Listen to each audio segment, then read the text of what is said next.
and then you tucked in for a night here in the tavern, and that is where we are picking up. Many of you asked for items and had set up to do some additional work. The items and your rewards for the things that you were doing will be added to your inventories upon waking. But we are going to start off with a little bit of a dive into what each of you are dreaming about tonight following the bit of terror that you had running into the vampire lord. And we are going to start with Ugte. So, Ugte, as you lie down for your rest, you find yourself in a hellish landscape, alone and devoid of any of your comrades, but with the barbarian blood that you have and the carnage that you have witnessed so far, it is kind of a welcome sight for you. As you progress through the infernal lands here within your dreamscape, you come across a towering shadow, easily a good 30 to 40 feet tall. Damn. Who watches you with cold disregard. Anything you would like to say or do?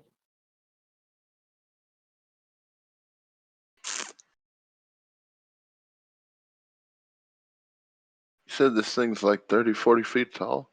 Mm-hmm. Roughly. Jesus. Touch the bottom of a river. Actually, it's gonna be a long shot, but I want to bellow with all of my wee little might in an attempt to intimidate the shadow. Okay. Roll an intimidation check with disadvantage. My boy said, "Scream!"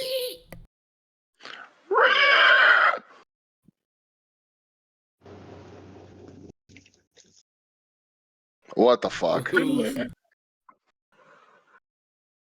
was a 7 either way.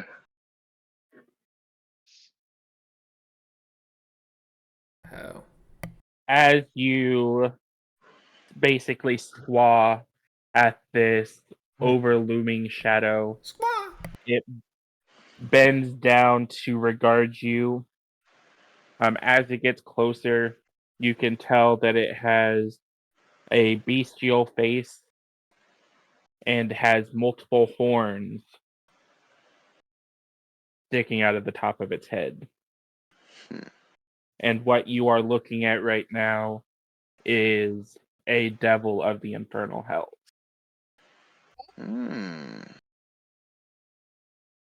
Okay. You haven't even learned to tap into what rage is as he bellows into your face.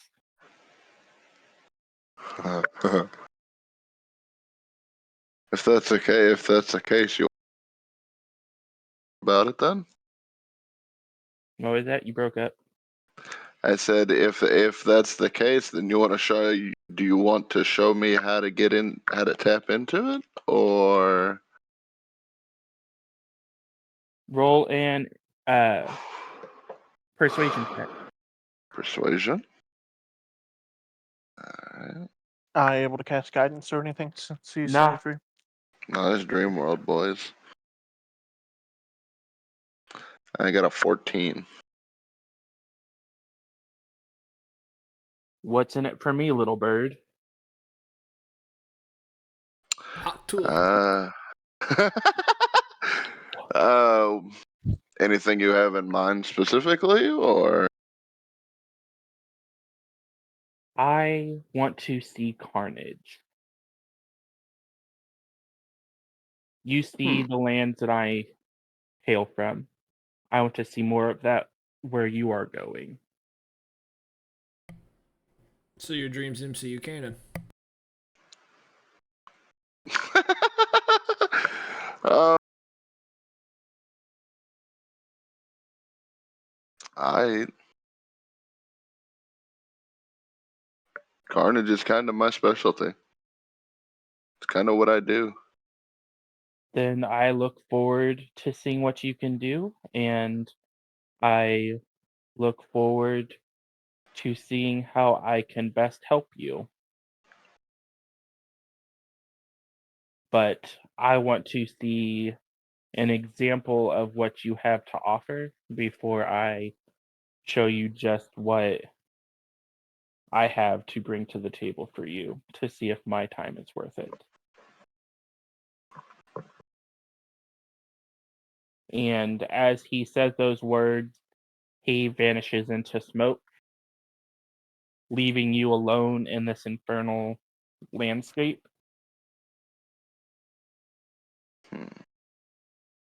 And with that, we will move on to the next dream or nightmare in our group, which will be Nyx. So, Nyx, you find yourself in a similar situation that you were in last time. The Technicolor dreamscape that is your recollection of the feywild that you left behind many years ago. And you see the same shadowed personage resting up against a tree, just like where you left them previously. I However, this bow. time Good. she has her hood down with raven black hair running down her back. You really are a fool, aren't you? I take a bow, and I say, I apologize, Night Mother. I fell under a charm that I was not meant to. You claim that these people are good for you, and he took full advantage of that. Maybe so, but friendship is a power that is like none other, and it helps people thrive on the surface. Yes, I can Bro. tell. You spent so much time on the ground in this last encounter.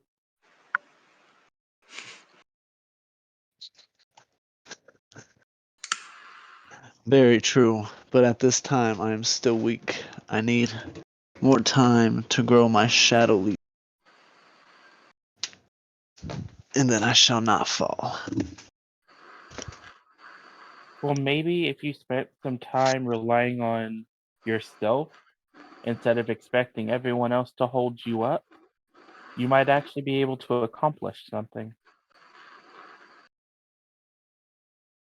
Am I wasting my time with you? No, goddess. I am worthy. I just have yet to prove myself.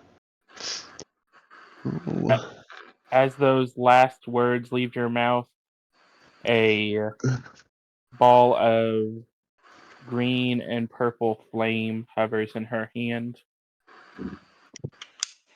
I'm not quite so sure about you.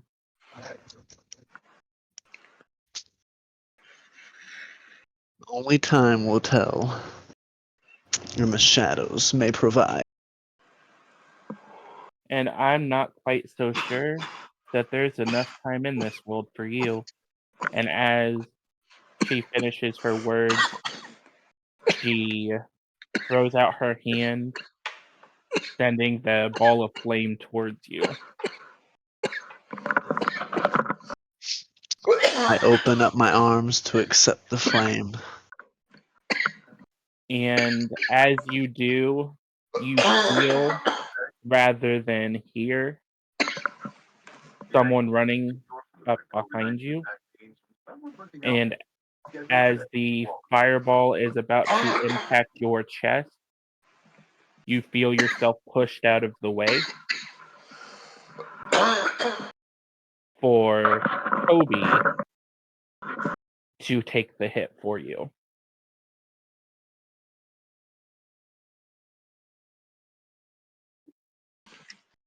I And, scream, my good boy! and everything fades to black.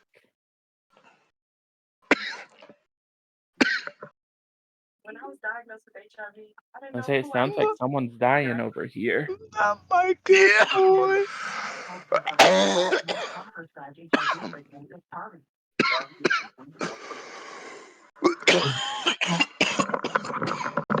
Jesus Christ.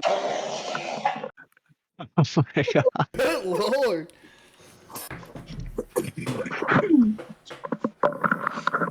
The dab hit a little too hard there, didn't it? Now Satan just spit in that nigga's throat. Oh God! I even pulled my headset off and threw it across the room, and you all stood up. Nah, we heard the headset fly and then you still dying. I'm assuming you got sucked up by an unknown entity and pulled into the bedroom, nigga. Jesus. Paranormal activity style. As we move out of Nyx's dreamscape, we move into a different room where we find Enith and Aurora sleeping. Aurora's poisoner's kit and supplies still laying next to the bed as she finished working before falling asleep. Books still laying across Enith's bedside table from where she was reading before she fell asleep. And we move into Aurora's dreamscape. Aurora, you find yourself in the same familiar depths that you left behind the previous time. However, this time you are in your current Genasi form instead of your Warforged form. You find yourself on that same platform where you were previously tested before and stand before the Maiden of the Seas, the Sea Bitch herself.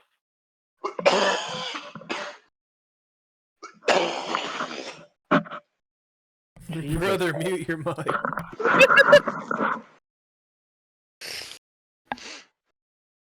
Do you have anything to say for yourself, child?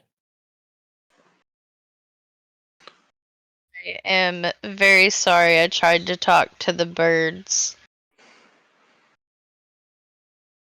You claim to want to live, that you want to change, and you make the same silly choices as every other being.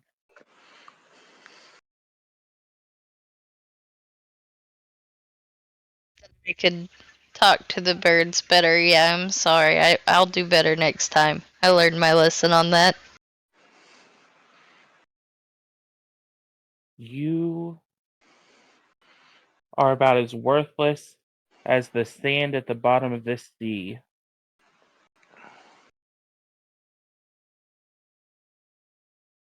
It can be the case sometimes, yeah, but I can always try to be better, and I would like to be. You'll have Yourselves one to more these chance. gods. And if you fail to live up to the expectations that you set for yourself, and as those words leave, you feel a presence behind you. As you feel cold fingers close around your neck and lift you off of the ground.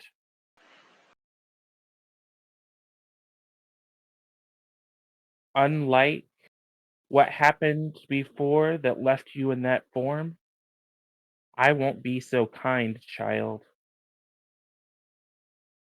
I will let you fall to the depths, and I will leave you there.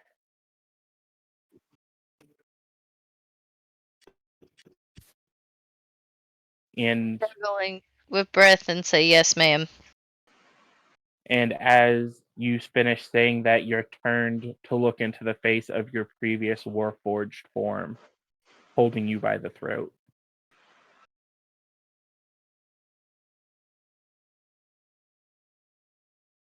Interesting. And now we move to Cedric. You find yourself, and compared to what your colleagues have witnessed, not that you'd know, a relatively mundane dreamscape. You find yourself in what looks like a normal tavern, bustling with patrons, as if you were there to perform for them, as is your right as a bard.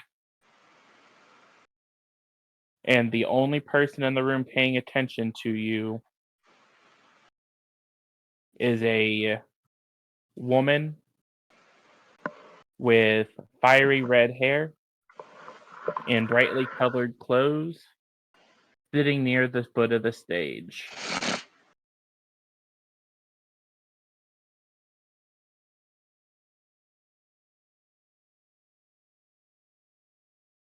What are you doing?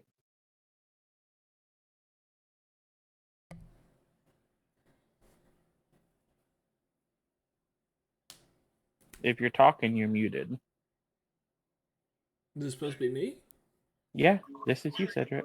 Oh, I had trouble with my headset. I was trying to reconnect it.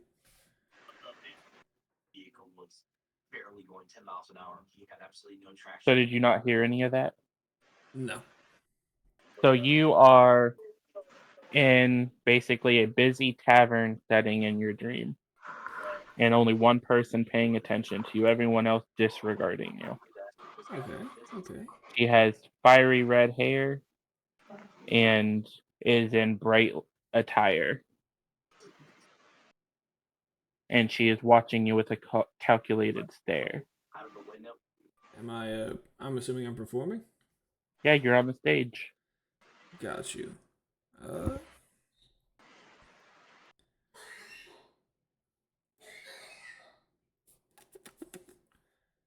Oh, there's many ways to go about that.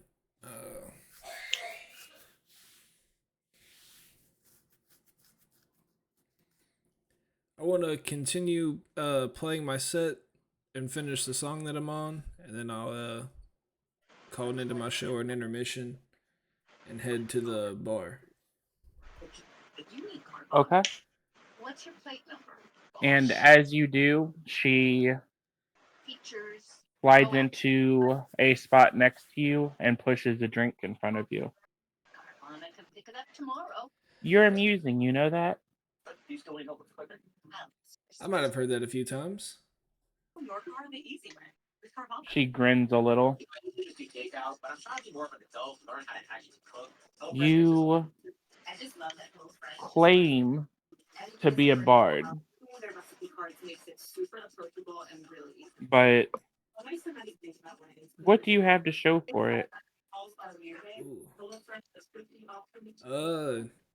Not a whole lot. It's just a title that I guess people have given me over the years of knowing me. I try not to deal with things so seriously, so I put off a humorous effect onto people.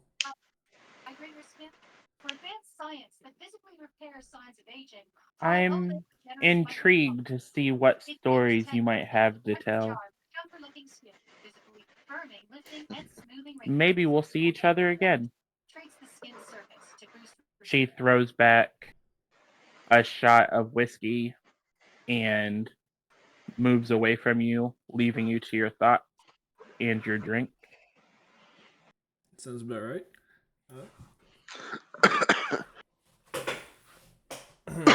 Usually what I do when he's being broody, too.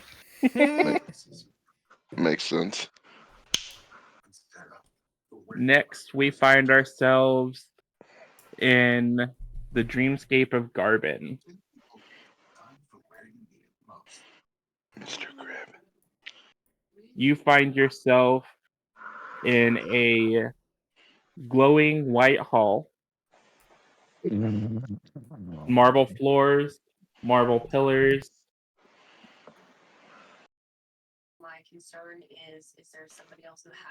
And nobody around. And from what you can tell, there don't seem to be any entrances to the room, no doors, no windows. But it is brightly lit. You can't seem to see any torches anywhere. Well, this is pretty. Okay. As you walk through the room, you can see a mirror set up on a dais directly ahead of you.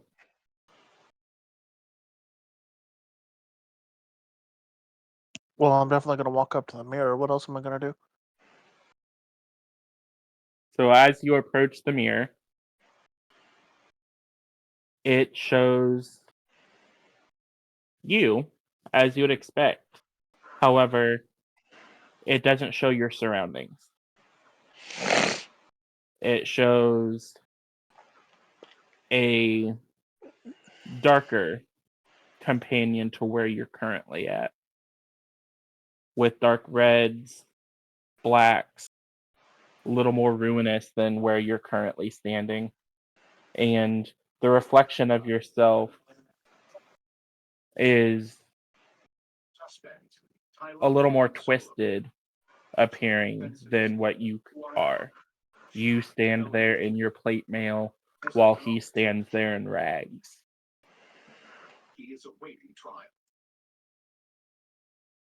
Part of the ship, part of the crew, he says to you deridingly. Part of the ship, part of the crew. Part of the ship, part of the crew. I respond back. You claim that you're part of the ship, part of the crew. You're here for your friends. But how did that help you when Strahd came to play? You sat there and watched your friends try and kill each other and didn't raise a finger to help.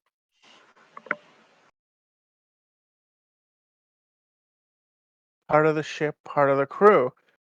Honestly, I kind of had no choice. We had two people flanking up top while they were trying to deal with their own shit. I had to make sure that they couldn't get whopped by the two up top. So you're there to defend them, but not to help? Defending is helping. Whether or not they decide to help themselves is their own choice. I am there as a protector. I cannot be the one to lead them to good or bad. I am there for them, period. So what is to stop them from destroying the crew? Are you willing to be the sword that cuts down your friends if it means the betterment of your ship? And as those words leave his mouth, the scene that you see in the mirror changes of you systemically striking down each of your comrades in different scenes of battle. Huh.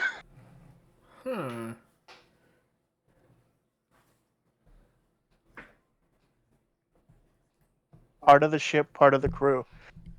It doesn't matter what they choose. I am with them till the end.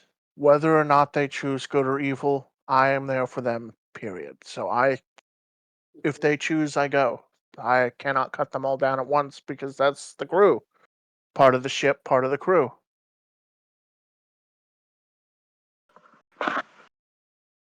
Fancy words aren't going to get you anywhere, you know. Ain't nothing fancy, you fucking idiot!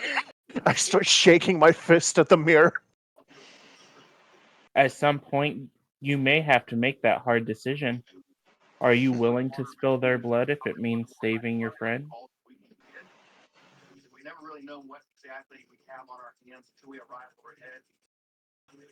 Are you willing to spill your own if it means that they all get to live?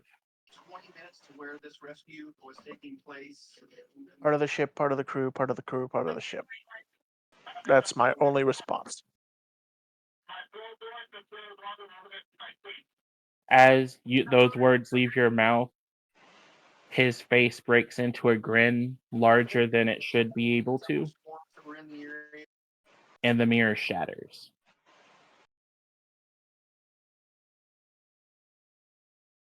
And we move to Enith's dreamscape. Enith, you find yourself walking through a dry and desolate wasteland. There is no humidity here. It feels as if the feathers on your wings were to brush up against each other too much, you yourself could burst into flames.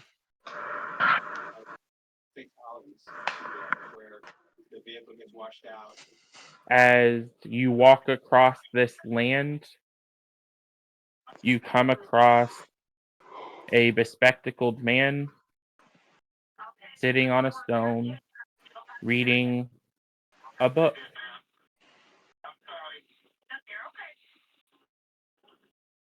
Sometimes people will ignore the signs. What do you do? Most people think that they're going to be lucky and make it across the water.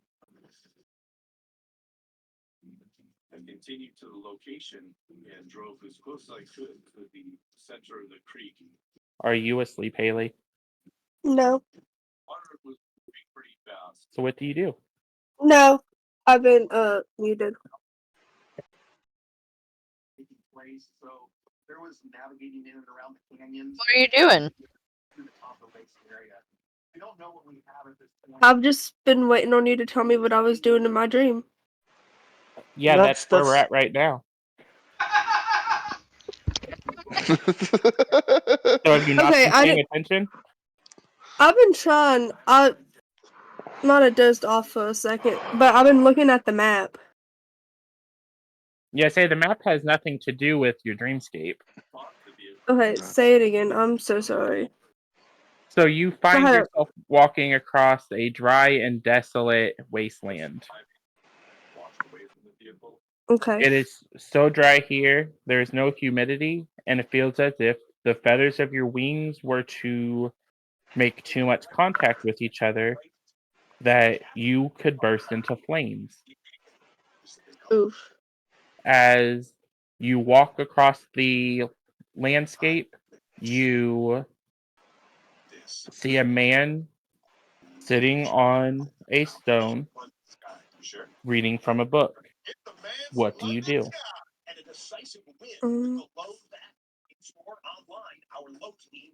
Do you know where this place is? He regards you blankly. This place is both nowhere and everywhere. It is the beginning and it's the end. It's exactly where you need to be and exactly where you're going.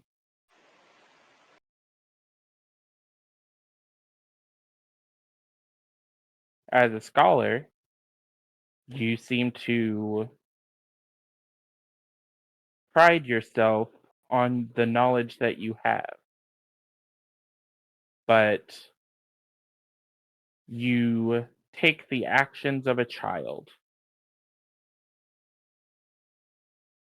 He looks over at you over his spectacles before To do. glancing back down to his book. And there are no prescription RSV treatments. You have options. Ask your doctor about Pfizer's RSV vaccine. What is in the book that you have? As a member of the federal That is for me to know, and perhaps for you to one day learn. But you are not quite there yet, child. You are a druid, one with the land, and a scholar who is one with her book. but you fail to apply the things that you know and act like as much of a fool as those that you travel with. I'd expect more from you. Mm.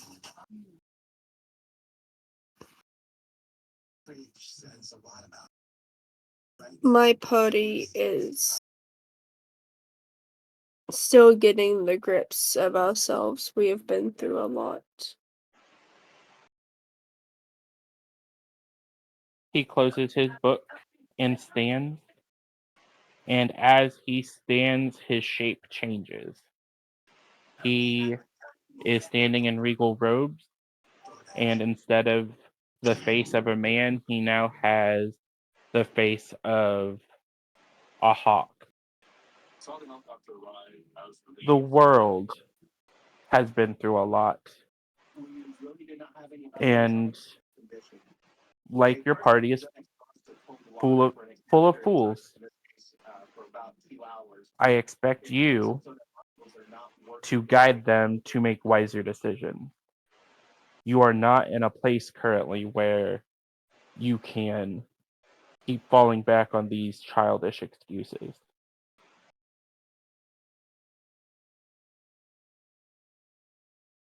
And he turns away from you, and at that point, you all awaken.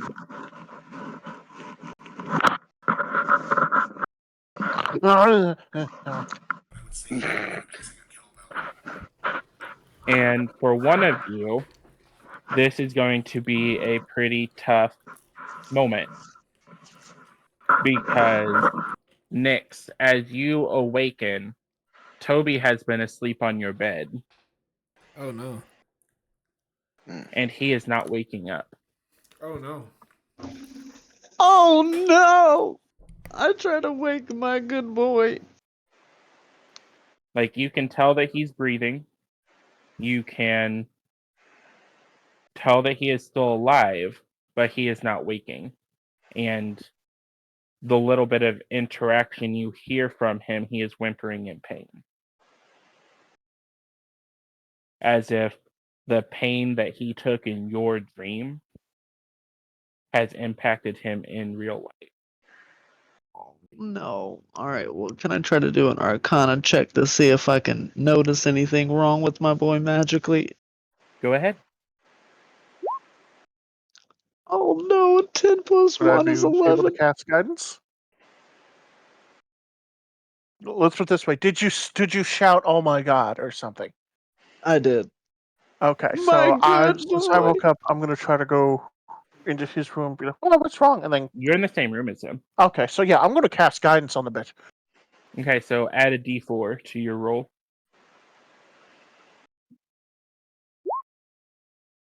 Okay. So 13. So you can tell that there is nothing physically wrong with him. But based on your connection with him and your understanding of the dream that you just had, you can tell that his etherical connection seems to be in jeopardy. As if his soul itself was damaged in your dream to protect you. I'm assuming Healing Word won't help. I don't think so. This is spiritual. I was just thinking, there's no way I can try to like meditate, find a way to interact with his soul, can I? Based on your Arcana check, you don't know if you're in a panic right now, so you're not gathering too many details. Would But calm you're not. person work? I mean, you can try it, but if that's the case, go ahead and roll your Arcana check again. It's a D20. Yeah, so I'll let you give him the help action, and both of you roll an Arcana check. Not my good boy. Be a good one for Ooh, Toby. nat 20. No. I say the nat 20 did it. So, Not fair. with that Arcana check, you have the understanding that this isn't just a reflection of something that you yourself would be able to overcome. This feels, based on your connection and your understanding of the dream, like it's more of a test for both you and for him. And your success or failure will determine on whether he actually awakens from this dream. I'm gonna cast guidance on them, and then give me 2 seconds. I might also give them a little something extra. Hold on. Well, he got a nat 20. You don't have to cast anything. That's all Thank he's God. going to learn from it. Alright, we're gonna have to try to figure out what this quest is. As you all are focusing on him, the girls are still in their room, and both groups hear a chuckle slash giggle coming from the doorway of your room, which you hadn't noticed until this point has been open. For the men, you all notice that there is a young boy standing in the doorway of your room, probably around the age of 6. His skin is a deep purple. His clothes are different shades of black and gray, and they seem to be roughly worn. And in one of his hands, he is holding on to a stuffed teddy bear, which, like his clothes, seems to be wearing at the seams, but upon inspection appears to also be moving on its own accord. For the girls, you notice a young girl, probably around 14 years old, standing in the doorway. Like the boy, she has a deep purple skin and is wearing a dress that is different shades of black and gray. She appears to be unwashed, so she has dirt over her face and her arms, and the seams of her dress seem to be wearing at the edges.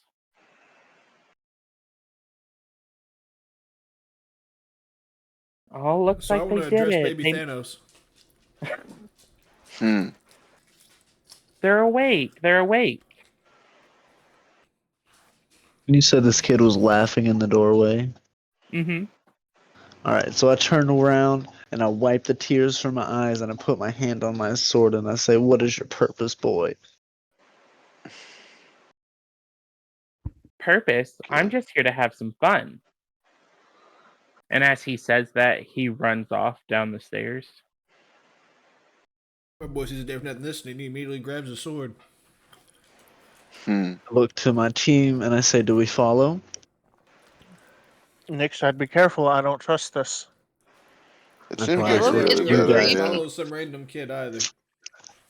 Well, you gotta remember, it's a kid, dark It, purple skin, things moving on their own accord. Something's not right here at all. Did you have any That weird guy's a demon. dreams? I had a While, dream where I was attacked. while you guys are discussing that amongst yourselves, Haley and Sierra, are you two interacting with the girl in your doorway at all? I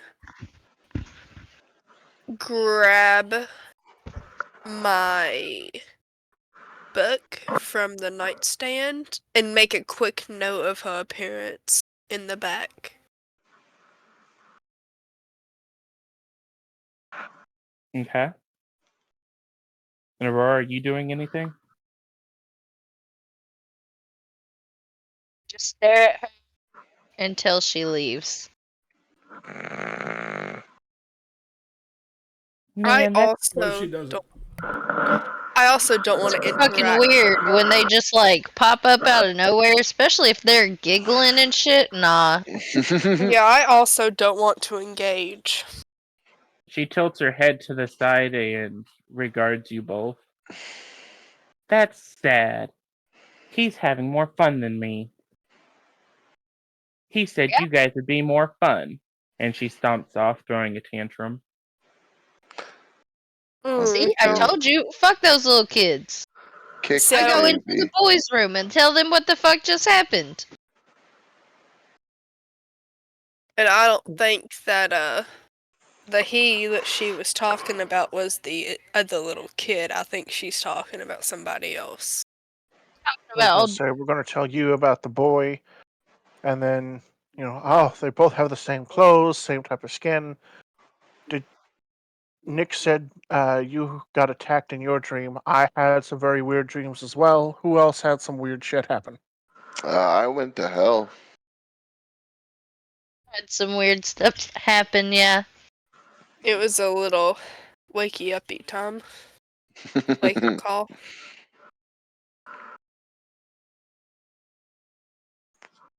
Can I do an Arcana check to see what the fuck these are? Because I have a feeling it's something to do with dreams. With the kids, Mm-hmm. do an Arcana check. With advantage. Can we assist? Yeah, I'll jump in. I would too. I'd also like to cast guidance on myself just in case. Just in case. I was gonna say, you've only Oh, got it's a 2d20. you've only got a couple uses with the guidance, right? Guidance is a cantrip. He can use it as much as he Oh wants. shit! Mm-hmm. He just has to be able Guidance to touch the that he's using it on. Well, Nah, you didn't notice shit. I got a 13. Neither did Ugte. Damn. What are we rolling? damn, ain't nobody D20s? noticed anything. Do they not get the Damn. advantage? Dakota Right, is you only got it. downstairs and has requested me to roll for him because he still has his headset on. Is it an Arcana check? Yes. It is an Arcana I check. got a 15. Failed. Man, these boys ain't doing well. With that Although 15, because you were taking note of her and you were studying her as she ran, you noticed that even though she was stomping off, she made no noise. Oh, I don't like that. Ghost kids. I wouldn't say ghost, just a Hey, something they're else. ethereal.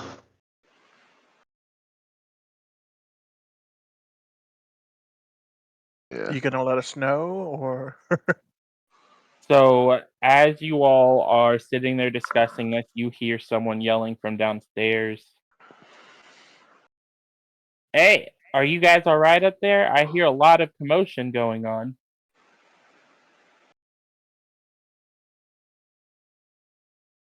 And this is the centaur who helped you out in your last fight, yelling up to you all. ask her about the little purple kids. Yes, they walk down and inquire about the little babies. What kids are you guys talking about? She looks I at you ex- confused. I explained them in detail. I've been sitting here That's the this whole kind time. of organization. I wanted to make sure you all slept okay, so I've been down here standing guard. No one's come in or out since you all went to bed. guys, be careful. We may not be. I don't think our minds are on right now. Either that or we're obviously not all. What? Hmm? What did you just say? I said we're obviously not alone.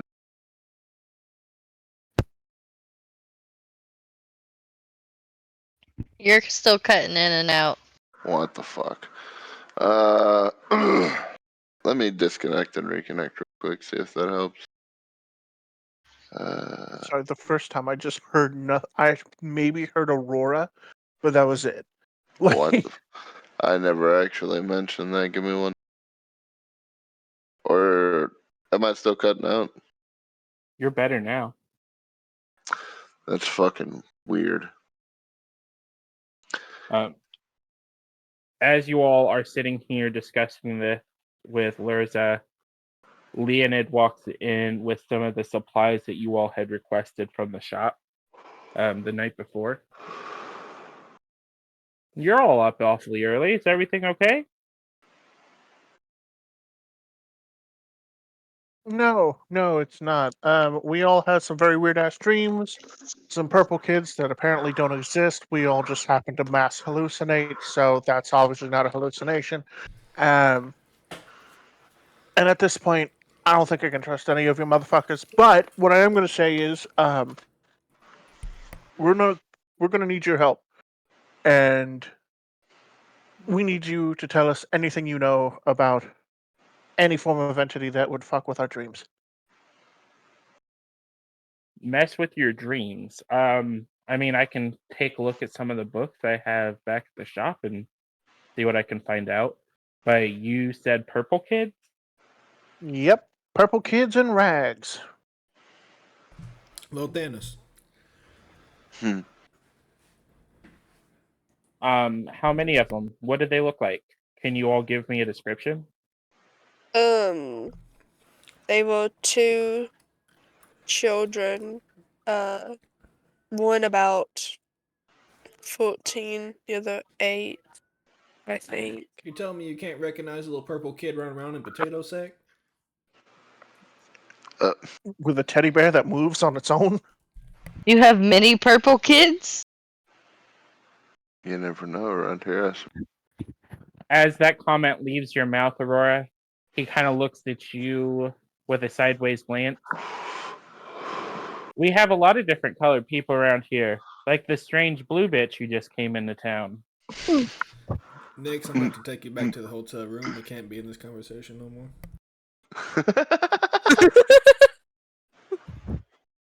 Oh, their sirens real loud outside. They're going down the road. It's fine. He looks back Caribbean at you, swallow. Enid, as you finish your description. A boy and a girl? Indeed. Yes. Yeah. And you said he had a teddy bear? Yes, it appeared to move on its own. Yep. And also, something seems to be wrong with one of our companions. And Toby, our dog, he's not I was waking about up. to inquire about a vet and a guardian for my dog. For my ever faithful companion. So tell me, Doc, we gonna need like a long-term pillow or?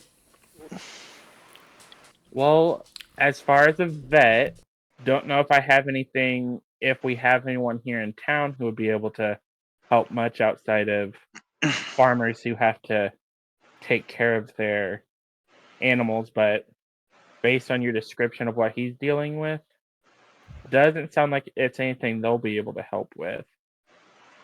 For Or your guardian to watch over my dog. let me take him back to my shop. I may have some things to try and help him, at least to help ease some of his pain while he's dealing with this. And then that'll give me a chance to study some books and look into some things for you. But if you're all dealing with people messing with your dreams, without further research, I can't be 100% certain, but it definitely sounds like something that Strahd would definitely try and do.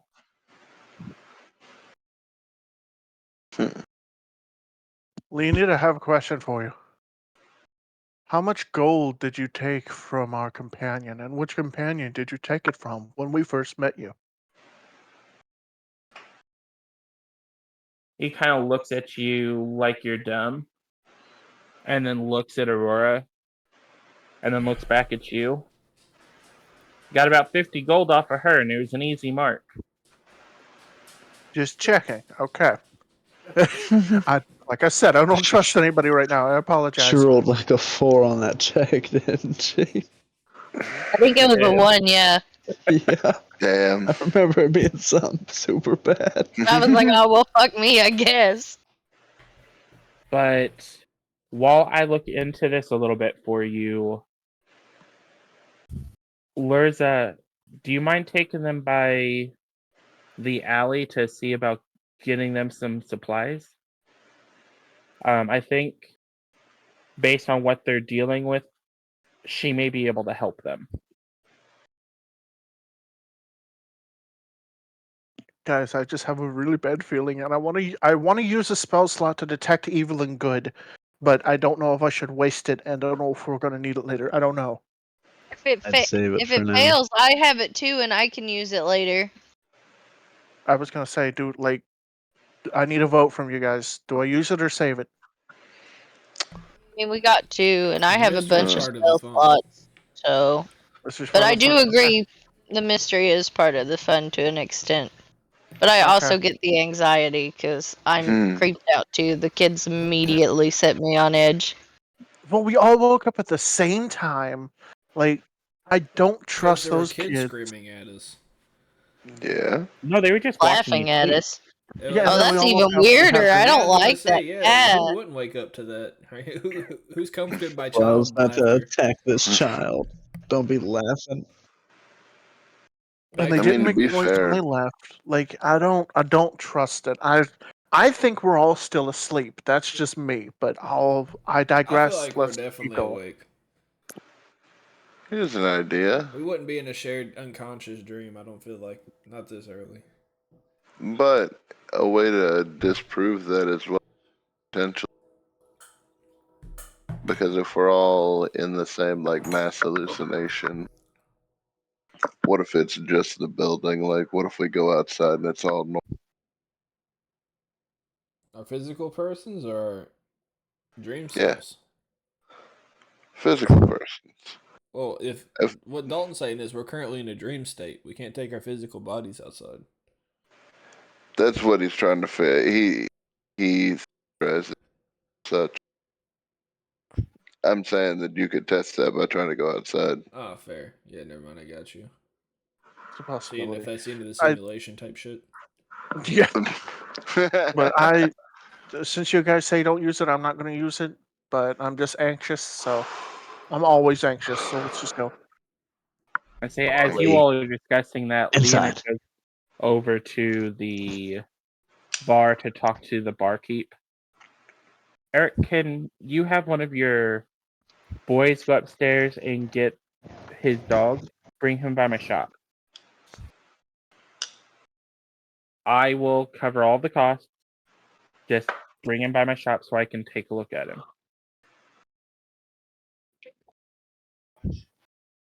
But I'm going to go back to my shop to look into those things for you. Liana, can you stay with them, make sure nothing else happens?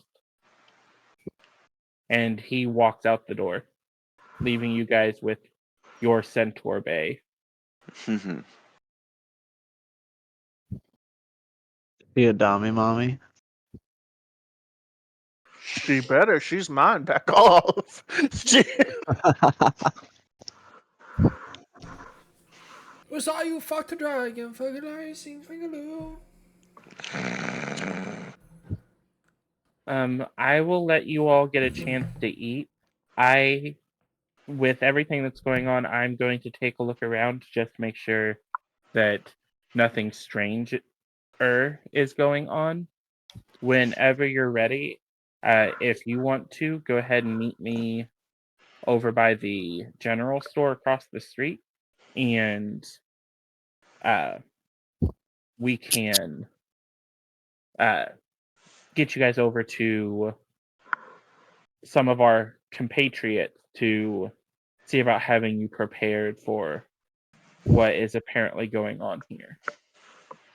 Just be careful, okay? She rubs you on top of your head as she walks out the door.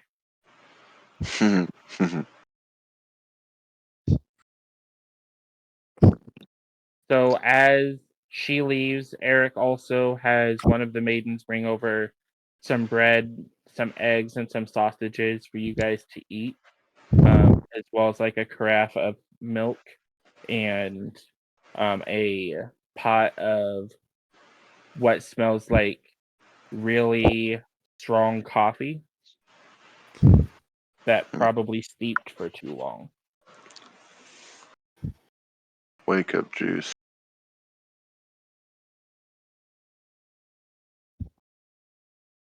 And as he walks away, I want perception checks from all of you to see if you all notice something. I Perception. cast guidance. Oh, Always. Wait, what's my perception bonus? That's what I'm looking for too. While Cedric's got you guys, he got a nat. I got a 20.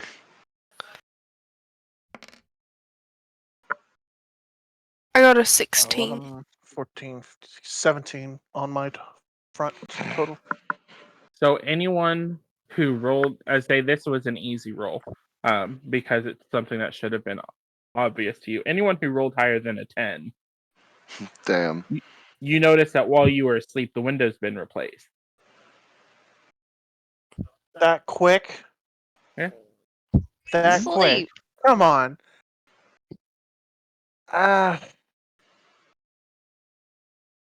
Can I ask the bartender how long we've been asleep? It's probably been about 10 hours. The sun is probably at around it's probably around like 10 o'clock in the morning now. Maybe we can't hear you. That's a reasonable time to fix a window, I feel like. Because, like, it doesn't... Back then, the buildings weren't as complex. You literally just came in, put the panes in, and nailed them in. So, like... Yeah, And as but you often as also, you had to have it replaced. I mean, yeah, there's that. But also, you've got to remember, Dakota, that I threw your big ass through the window. You're a And we Goliath. didn't That's hear no noise, nothing. Like, Which Wait, says more they're about how pretty- you were sleeping than I was anything. going to say, yeah, we were all in a very deep dream state on top of just getting out of several battles with hardly any rest. I drank a lot because old boy up there spent like what I think 20 rounds, and Hmm. there's He only bought 6 of us, so That was that me, went yeah. quick. And those Yeah. were all my 20 rounds. rounds I don't of know what you whiskey. guys drink. No, how you are said you shared standing them. right now? I the shared some alcohol of Yeah, them, tolerance. not Crazy. all of them. Are you sober right now, or are you a little hungover? How are you feeling? I also don't know if I've seen the kids or not. I'm starting to think that you guys are filling my hallucinations. But last night, Sierra, you managed to make a couple vials of poison, which I will get added to your inventory. Leonid did drop off some more supplies for more poison to be made later Yeah, on. let's go. Garbin, you managed to make 2 more vials of holy water before you fell asleep, and you also finished translating Aurora's book for her, Fuck yeah, let's go. which you can give to her now if you want, or you can keep it to yourself. It Oh is your no, choice. I'm giving it to her. It's hers. Ooh.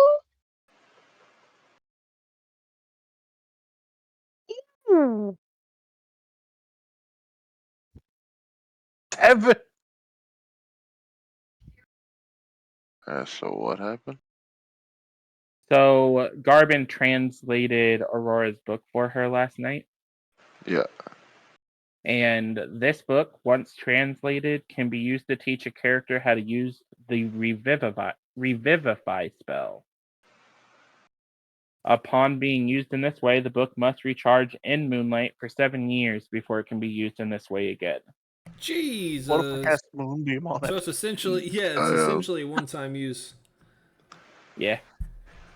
But it can teach her how to use the revivify spell once she is a high enough level to cast that spell. And it can also be used as a catalyst for casting magic.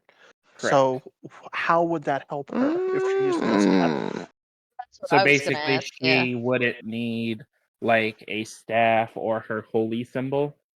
So she had the book in her area, she'd be able to cast her divine magic without channeling her holy symbol.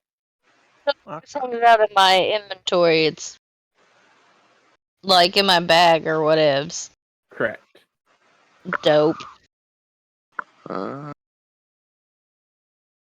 So you now have the Book of Celestial Incantations. Congratulations. Nice. Is there anything else you guys would like to discuss while you are here in the diner? Which is Said basically what dude it brought is. us our stuff. Yeah, you're the only one who asked for anything overnight, so he brought you a whole bunch of supplies on how to make poison. Speaking of, who here uses divine magic? Just in general. Do I? Question mark? Divinity. The only people do who not. use divine magic are clerics and paladins. Okay. So So it's just Aurora, me and you. I'm going to give you a vial of holy water. Ooh. Because you use divine magic, it should channel through you, allowing you to do that 1d6 extra damage. Sick. If you put it on a weapon. Gotcha. Okay. Or on a ranged weapon, technically. Yeah, so I like if you have a put it on your bow. bow or put it on. Ooh.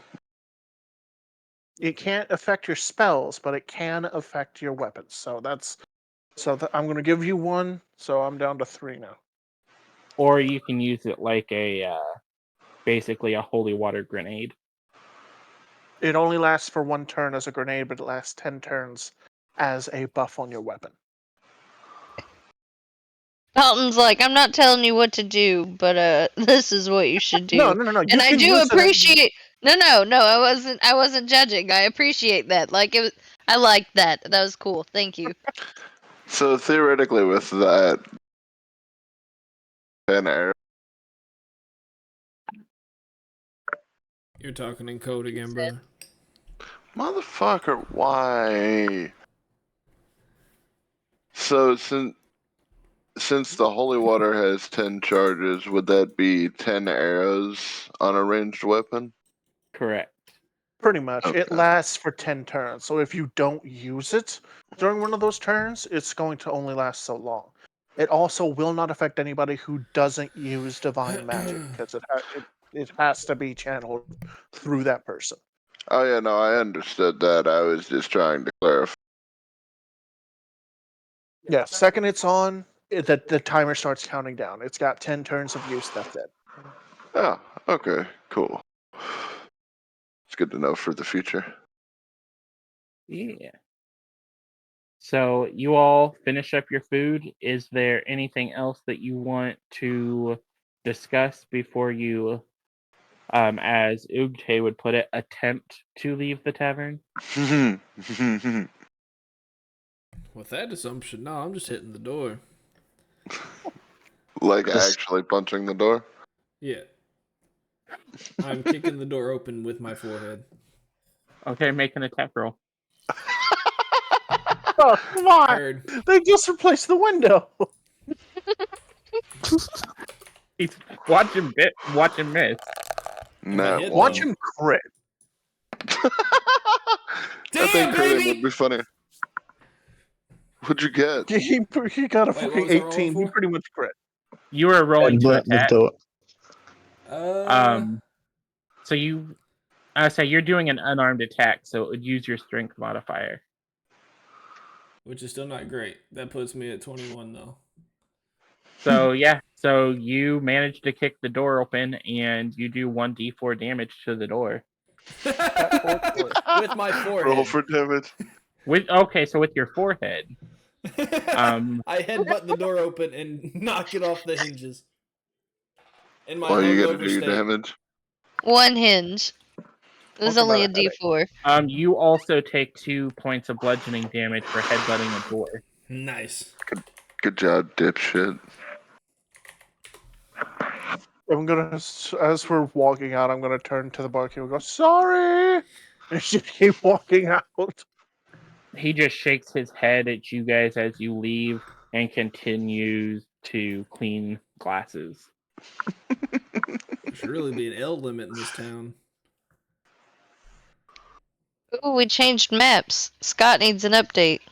Update me, Poppy. Oh, I need to It's clear the all of battle you map off. from last night. Yeah, it's just the battle map with none of you on it.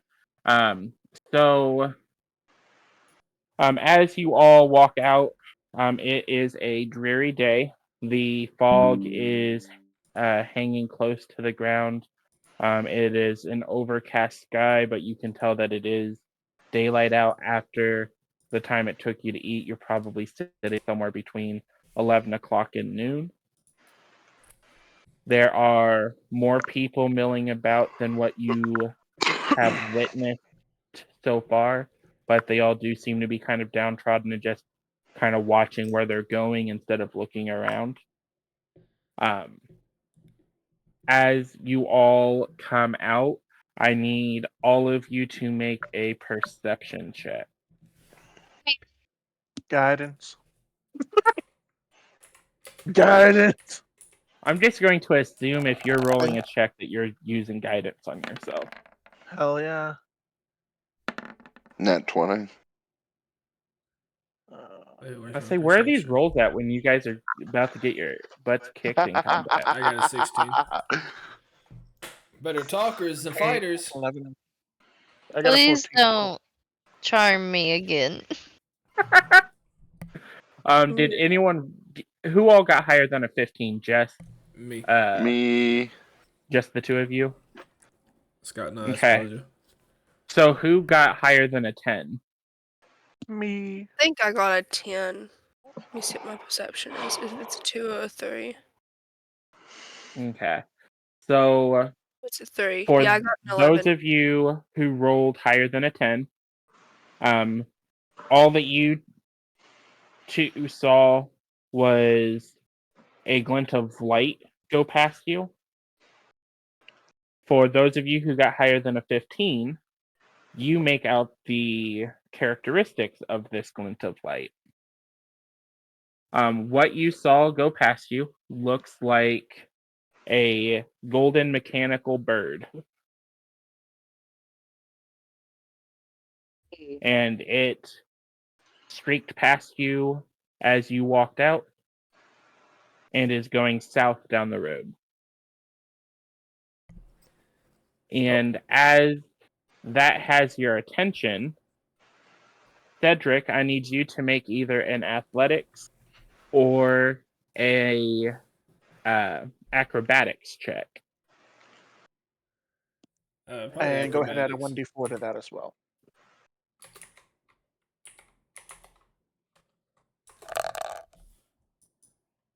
Fucking roll. So acrobatics, that puts me at 16. And I gotta do a d4 as well. Yeah. Yep, because I'm casting guidance on your bitch ass. Always. 3. Okay. So as you guys come out, you're distracted by the bird that is flying by, and you feel something crash into your leg. With that acrobatics check, you manage to keep your balance and you don't take any kind of damage. So I just want to look down and be like, what the fuck was that? Ow, my head! You Your see head. a little girl sitting on the ground after crashing into you. She is wearing a black and silver dress with a cloak that seems to be changing colors as it moves. She is pale skinned with short silver hair. To give you an idea of what she looks like, imagine Shirley Temple, but with pale skin and silver hair instead of the red hair. Gotcha. Da da da da da da da da. I want to be like, As, go ahead. as she gets up, dusts herself off. That hurt. That was rude, and kicks you in the shin. You ran into him.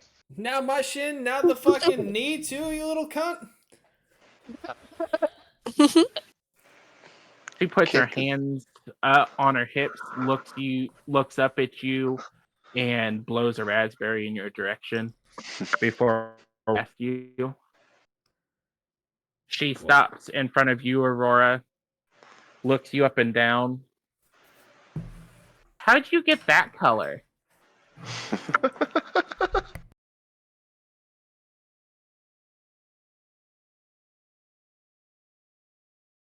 I don't have a fun answer for that. I'm just gonna ignore. I'm going to come to your defense then. How'd you get to yours, you Blueberries. little bitch? Like, Get I him, was in Frogman. I'll tell you how. Minding your own damn business. Somebody I'm kick her in really the leg for inclined. me. I was gonna say I'm really inclined to punch. You guys need to calm down. What if it's a little girl? Part of the shit, part of the crew, you little bitch. The shit part of the crew. Ah. So as you say that to her, she looks over at you. You're kind of short. And she's only like 6 inches taller than you. You're one to talk, little lady. But that's some amazing deduction skills you got there. She walks away from you. She's like walking around your crew at this point, just kind of looking you all up and down. For you, Enith, she walks up and starts pulling on one of your wings before accidentally pulling a feather out. What a bitch. I'm gonna knock the little bitch on the ground. Yeah, that's gonna hurt. Yeet. That's You gonna look like hurt. my Kiki. Can you fly too? Really about Yes. to start a fucking gang initiation on this little girl. What's this? What's this child's weight? His Kiki. Well, she just came past here. Did you guys see her? It's all flash of gold, but that was about it. If you're talking about the went that way. What way? She started- South. What way south? I guess There's a I'm picture just. of the map, brother. Hmm? I said I sent you a picture of the map, didn't I? You did. I'd be pointing up to the sky. You see the sun up there? Okay, I know it's a that's little hard true to see, but you north. can see where it's at. Okay. You see the North Star. Stare at that for Large. about 10 minutes. And you'll be able to have x-ray vision and know where south is. You know what? Yeah. That's it. That's what we're gonna do for her. Yep. She looks at you both with a pouty face. I'm 10. I'm not stupid. I know what the sun is. Could have fooled me. She puts her attention back to you, Ute. Where'd Kiki go? Kiki, do you love me?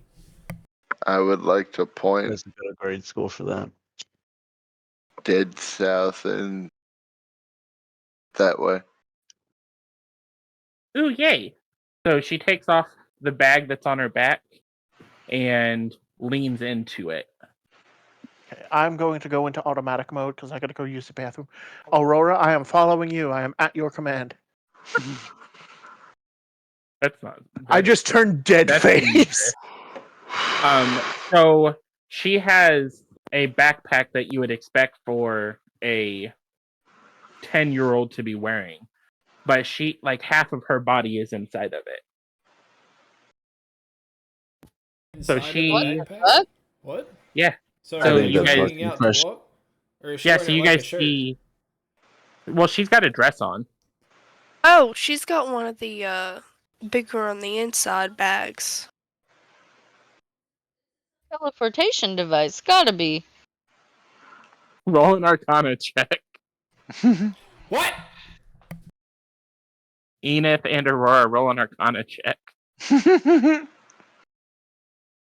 Um, fuck? I was gonna say, I go pat her on her Plus head 2. and say, I got a "Thank you, 13. Greg." You're 3. rolling in the minors tonight. Yeah, so Wait, Aurora, Can I use my inspiration? yeah, go for it. Actually, I don't know. What if I roll worse? Then it's How do Oh, you wait, roll worse than a wait. 2? If you roll a There's 1, only one one number we'll worse. just call it for the night. Oh, This is- wait. Until Saturday. I have a proficiency bonus of 2. So truly, it's a 15. Okay. So, one. are you using your inspiration, Aurora? No. Oh Okay. wait. So, with that Arcana check, you truly think it's some form of teleportation device. Because how is this little girl fitting almost her entire body into this tiny backpack? What does that have to do with where the bird went? Teleporting. Enith, The bird's not related to you her. identify the backpack as what it is, which is a bag of holding. Ah, that's what I knew what it was. Thank you. TikTok. As she comes out of it, she has a bunch of pieces of metal and wire in her hands, and you both, since you are paying close attention to her, can tell that she is working magic. And in the space in front of her, she creates what looks like a little motorbike that she hops on and goes tearing down the street on. Bye! Say we follow her. That might I be wanna a know what's up solid with the idea. bird. I had my character ask you if you what do we want to do about the bird we just saw? Well, that's where she's going, so. Can I fly Oh. after her? Okay, so you guys are following her? Yeah. Let's go. I pull Dalton along. I tie a rope to him and just She's pull him gonna along. So you guys go tearing after her. She's clearly outpacing you with this motorbike that does not fit into the area that it's in. As you go around a corner, you see Liurna, the centaur, standing by the general store, just kind of watching you all strangely as you go running down the street. And as you go around the corner, you see the girl standing below a tree with no low branches, and you can see the bird stuck in one of the top branches. Kiki, now what did you do? Can I fly up and grab it? Yeah. Go ahead and I say you don't have to do a check for that. So yeah, you can fly up there and grab it. Yay, you got my Kiki. I'm gonna ask her, how did you make Kiki? What do you mean? Like, You made what is Kiki? You made the bike. Did you make Kiki too? I did. How- I've had her for a couple of years now. How'd you make her? Can you show me? Well, she kind of looks at you. I don't know if you'd be able to do it or not. Where I'm from, I'm called an artificer. I can make all kinds of things. I like playing with toys.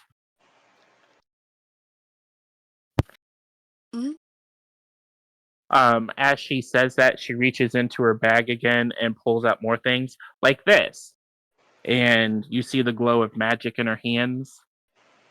As she pulls out more scrap metal and wires. And in their place is what above table, you all would recognize this. For the rest of you, probably not. In game. Looks like a little toy laser gun. I'll say I whisper to Enith, like, see if she can enchant some of the fine jewels you have for magical items. Shut up. That's exactly Oh. what I was thinking. Because I just now moved my fine jewelry and my cheap jewelry. Well, if she's I'm going to pull. Okay, I have a question. What's a tinder box? That's what you fire. use to start a fire. Okay. I didn't know if it was like some kind of cool toolbox. That's what you use to start a You fire. ended up in the wilderness with no help. Oh, It's like a box of matches, essentially. Pull out two no, pieces of nothing. fine jewelry and 3 pieces of cheap jewelry. So 5 in total. And I'm going to ask her, can she do anything with this? Not right now. But if you guys let me stay and play with you, I might be able to do something for you later. Thinking about it, that actually, I'm actually an apprentice artificer. hey, can I pick her up and fly her around a little bit? You're gonna pick her up. And fly her around a little bit, because you Make said a she was a little strength kid, check. right? Oh, I have like 0 strength. That's not good. She may be a kid, but you're a fairy. She's the same size as you. I dropped this little girl.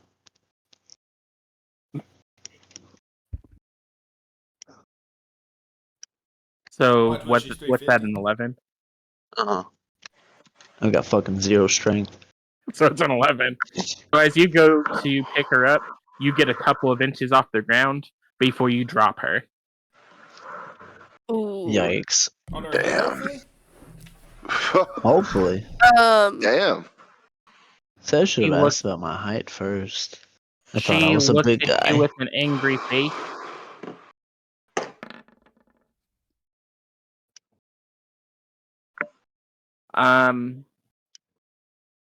I say, what's your armor class? 14. Okay. Give me a second. I gotta figure out what my damage dice are here for this. So, as you drop her, she looks at you. You're a bad butterfly. And she points the toy at you. And I die immediately. I clicked on the spell so you guys can all see it. So Oh shit, she's got the blicky.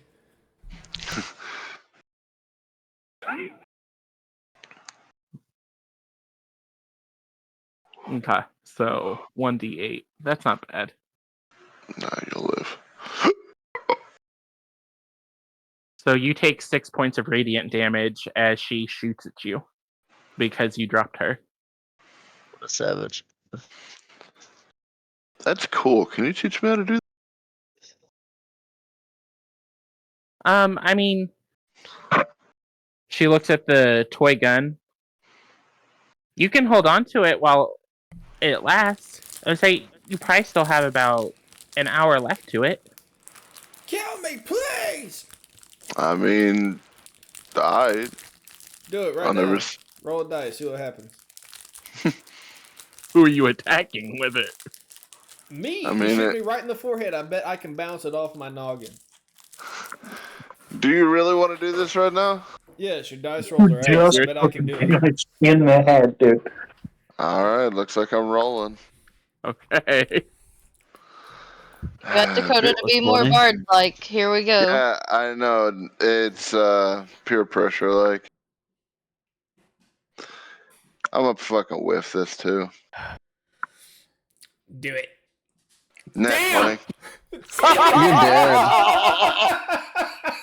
Roll 2d8 radiant damage. That will never happen again. Oh, I'm cooked. 13. So, as you are sitting here playing with this toy, you don't realize what you have your hands on and blast Cedric full in the face with it, dealing 13 Oh, no, I points asked of for it. radiant damage. Shoo! Damn, you good, Slime? Hold on. Damn, puts me down to 19. Fuck. I was like, wipe my forehead. Not good enough yet, good old pal. I was about to say, I'm gonna pick your ass up off the ground and put some lay on hands on you. That looks like it hurts. So Just a as you're flesh laying on wound. the ground, she pokes you in the forehead, Ow. and she's gonna cast a spell. Is it cure retardation? Ain't nothing gonna save you there, my friend. You let me fucking blow your head off. What can save? Dose? So she gives you 7 points of healing as she casts Cure Wounds yeah. on you. Oh man, this shit cool. The pity. I guess that works. That she's making up for my knee. Well, it's not like you took any damage from the knee. It was emotional Or the damage, shin. but damage nonetheless. Emotional damage. Emotional damage. Emotional damage. Hiya. Hiya. So as you are picking yourself up off the ground, Liurna comes strolling down, like running down the street. Are you all okay? I thought I heard a noise over here. We're getting our ass kicked by a little girl. You just Oh, heard God. one of my last 2 brain cells get smacked on the wall. It's all right. It's a story that I don't think you'd even legitimately believe. And no, I'm not Eh. Indian. As Just No, so you we're are. even. as Liurna comes running up, the little girl runs up. Horsey! Don't you dare, little lady. She turns Enter- to you and blows a raspberry in your direction. She's about I'm to- blow one Entertain right the back. small child. She gives.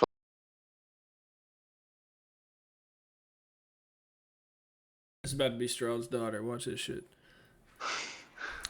That's the best part. I say none of you guys have even asked who she is. That's rude. That's what I was working up to. I was about to be like, who the fuck are you, anyways? Yeah, if the flying successfully worked out, I was gonna ask what her name. But that did not go well. I'm Satori. Satori Rodenia.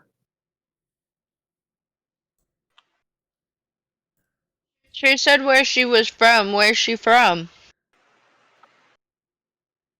Not here. My family's back in the ethereal realm. The ethereal realm, you said. I'm a Lemurian. You're And what?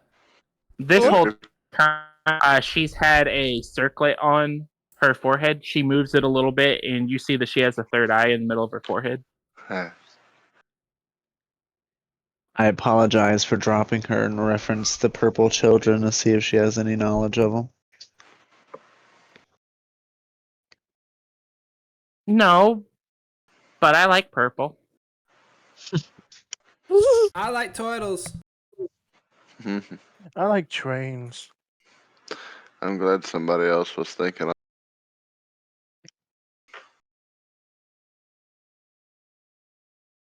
So are you, as you guys are all talking, Leona kind of butts in.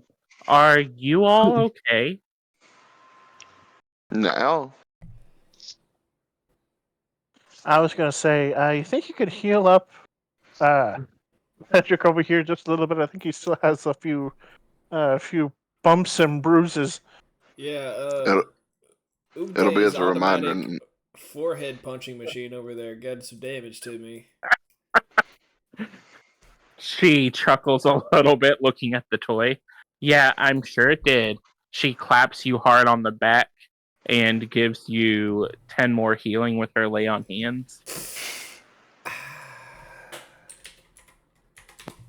I really wish you to see that day. It was Such a display watching that shit bounce off his forehead.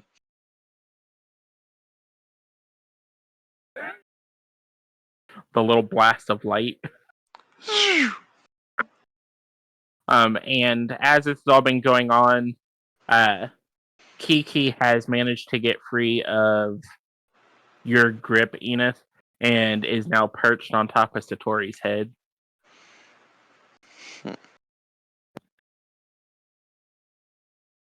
That's a funny little bird. Yeah, Kiki's all I have from home. I got bored, and Mommy said I couldn't go outside. So I went out the window, and now I'm here. Oh, The window. Where's this window at? I was going to say, our friend recently had something similar happen. He had to go through a window as well. So yeah, well, I want to know for window buddies. Wait, did your window make you fall out of the sky too? Yeah, no way. Did you also have a few L's before you went through your window? Well, I mean, Mommy took my toys away. I remember my But- first flash was broken too.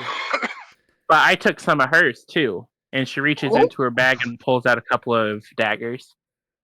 Ooh. Fancy. Who's your mommy? That's what I like to hear when I pull out some daggers.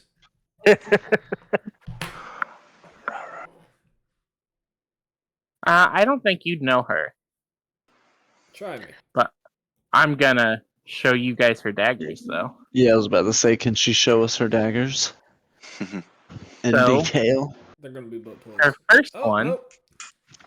is Trick. We got a treat coming. That's what I was just thinking. Her second one is Treat. Damn, Ah. I'm psychic.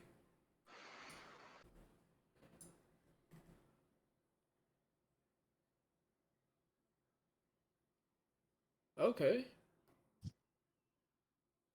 Anybody want to clue a feller in? Oh, So my bad, Trick, brother. I got you. both Trick and Treat are +2 daggers. Trick allows her, when she is the target of an attack, she can use her reaction to swap places with a creature within 30 feet that she can see. Oh, The shit. creature that she wants to swap places with has to make a wisdom saving throw. If they fail, she swaps places with them. And If does that That- target take the damage that she would have taken instead? they take the attack instead of her. Yeah. Nice. Do they get to do? Okay, so does she do throw to make sure? Or does the enemy do? If the enemy misses, is she supposed to use the effect before they have the ability to roll to see if they hit her? Before it's announced that she gets hit, and then the attack roll goes against that other person. So if it would have still missed her, she can still switch and make that other person take the hit instead. Well, but it would miss the other person, or would it actually hit the other person regardless? It would depend on their armor class. And Okay. then Treat allows her, if she makes a critical hit, she regains an amount of hit points equal to half of the damage that she dealt. Oh shit. And then also twice per day, because she has both daggers, whenever another creature that she can see within 30 feet of her takes damage, she can reduce that damage taken by 3d4 Hot damn. Oof. You said twice a day? twice a day. Damn. So basically, if she sees you get hit, she can reduce the damage down. That's pretty solid.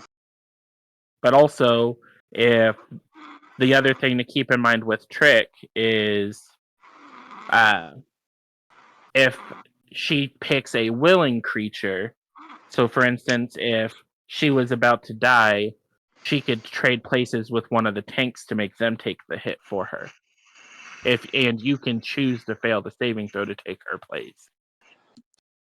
I can take care of that. That's actually fancy. I could get all the way behind that. You said she can only swap places with somebody within 30 feet? Yep. Okay. Does it And have she to has be to a be able to living see. object?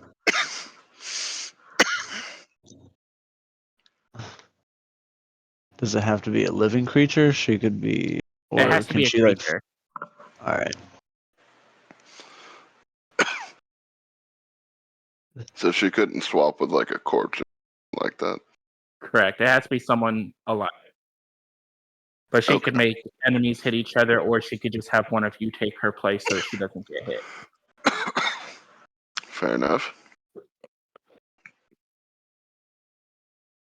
But with all of this excitement, Lierna is wanting to know if you guys are ready to go check out the secret shopping area that they have set up for you. Oh yeah, let's get to it. 3 daggers. 3 daggers. I asked to make sure my doggo was well taken care of. Well, we can swing by the bookstore. It's on the way. We'll do it. So, as you all continue down the road, Satori hops back on her little motorbike and putts along with you. Cute. And we are going to swing by the bookstore. Are you the only one going in? I would also like to go in. So would I. Ain't got Well, much just gonna needed, pile in babe. here. Let's say if you want to all pile in there, you can. Otherwise, you wait outside with Lierna. She can't fit in the bookstore, so. I'll wait outside. I was gonna say, damn, I kind of feel her pain, so I'm tough out when I'm with her.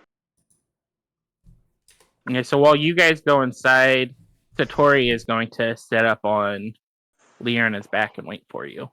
How does Lierna feel about that? That's a good question. So she's sitting there ruffling the little girl's hair. She Okay. seems to enjoy it. She enjoys the little girl, the little chaotic beast. Nice. So who all went inside? Me. Please don't pickpocket me again. It's me, Sierra Not with Haley, the then. way your rolls are going. Oh, you're all here. How can I help? Aim to check on the well-being of my good boy. He is set up behind the counter. As you go back there, you see he has him set up on like a super cushy bed with like water and stuff nearby in case he wakes up.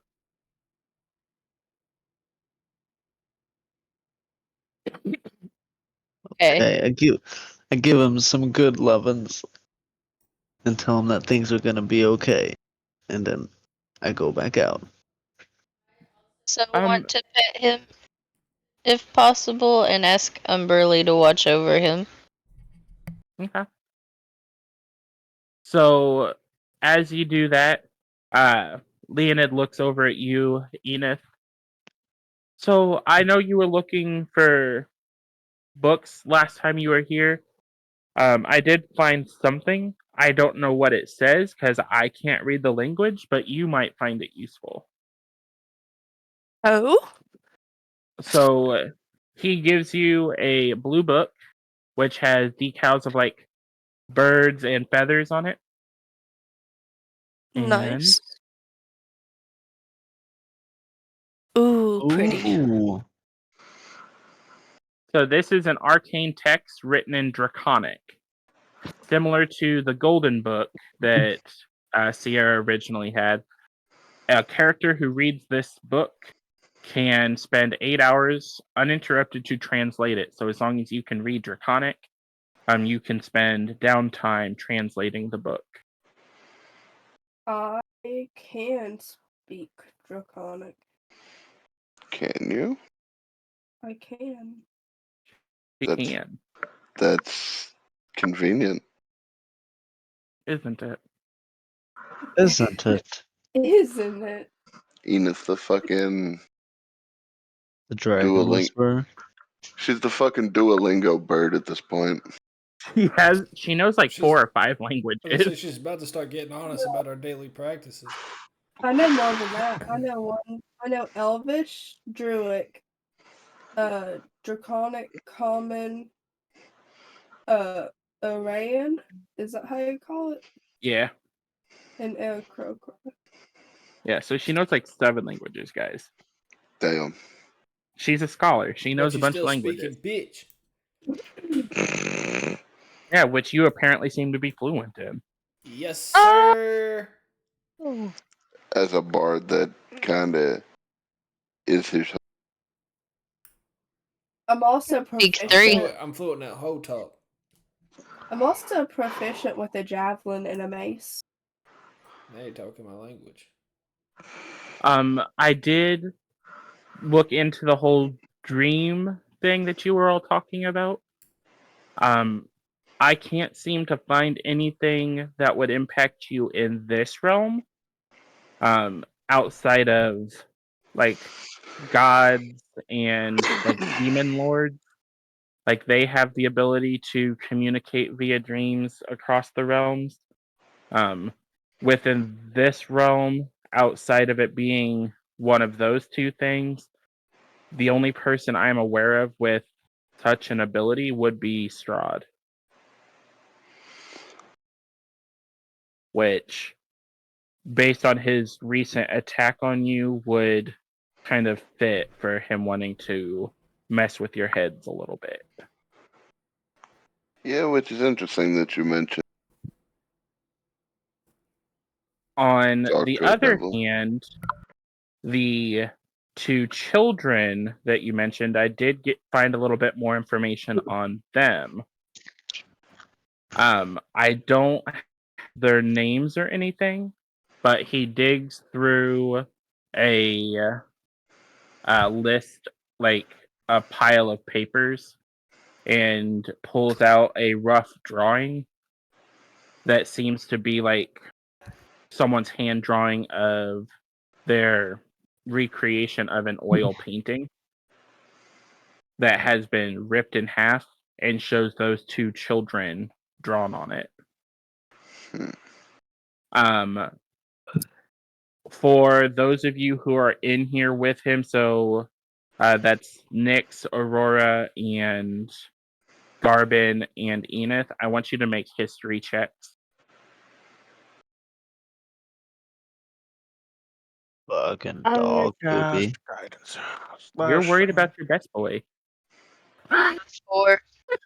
Can I roll that again? No. Don't worry, I'm in the same boat as you. I'm half worried if there was a 0 on a d20, a lot of us would hit it. Let me double check my character. I don't know if he has any history. I'm in bios right now. It doesn't mean. Proficient in history. You say you're proficient doesn't fix an at one. This is fair. Nope. I Pretty don't sure have you anything. Okay. I got a 13.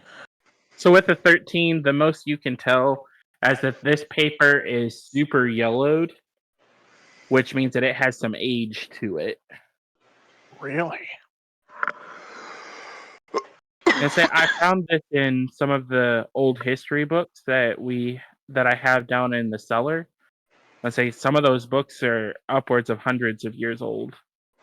So you were holding out on me when we first met. Okay. Well, of course I was. If Strahd found out that I had those books, he'd probably make a personal appearance in my shop, and I definitely don't want that. I don't know whose side you were on. No, it's understandable. Okay. You wouldn't happen to have found any books on divine magic, did you? Those I still don't have, but I do have some books on some religions. With you being a paladin, Liurna said that I have one that you might be interested in. Hell yeah. He hands you a white and gold book.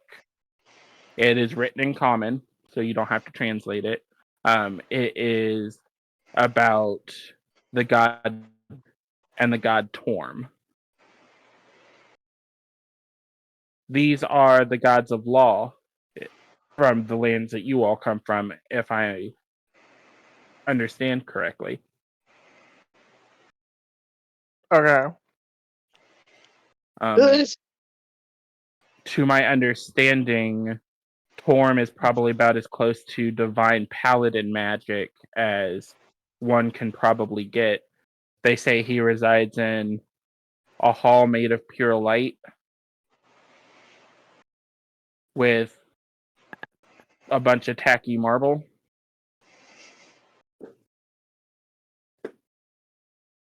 I'm going to lean in real close. Are you sure about that? Are you sure about that? Yeah, from what I understand of him, I say we don't really honor him where I'm from, but he isn't the most original.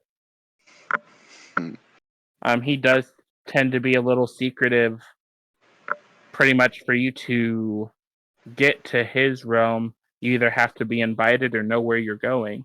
He doesn't have doorways or anything into where he goes. I'm going to go ahead and take that book from you, and I'm going to start going into the corner and reading vigorously. Vigorously, yes. But if I find out any more information on the kids, I will let you know. From what I can tell, they used to live around here. Apparently, they still do if you've seen them. So I just have to see if anyone else has heard anything. Fair enough.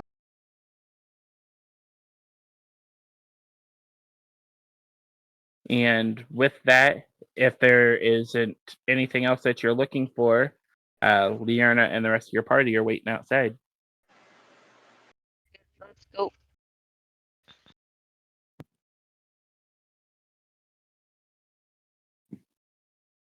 Well, Say, that took ask you guys them. long enough.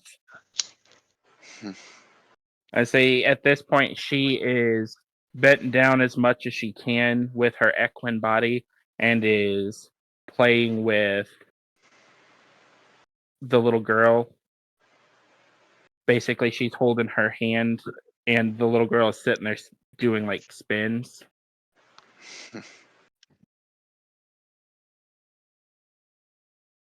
Are you guys all done here? God, I hope so.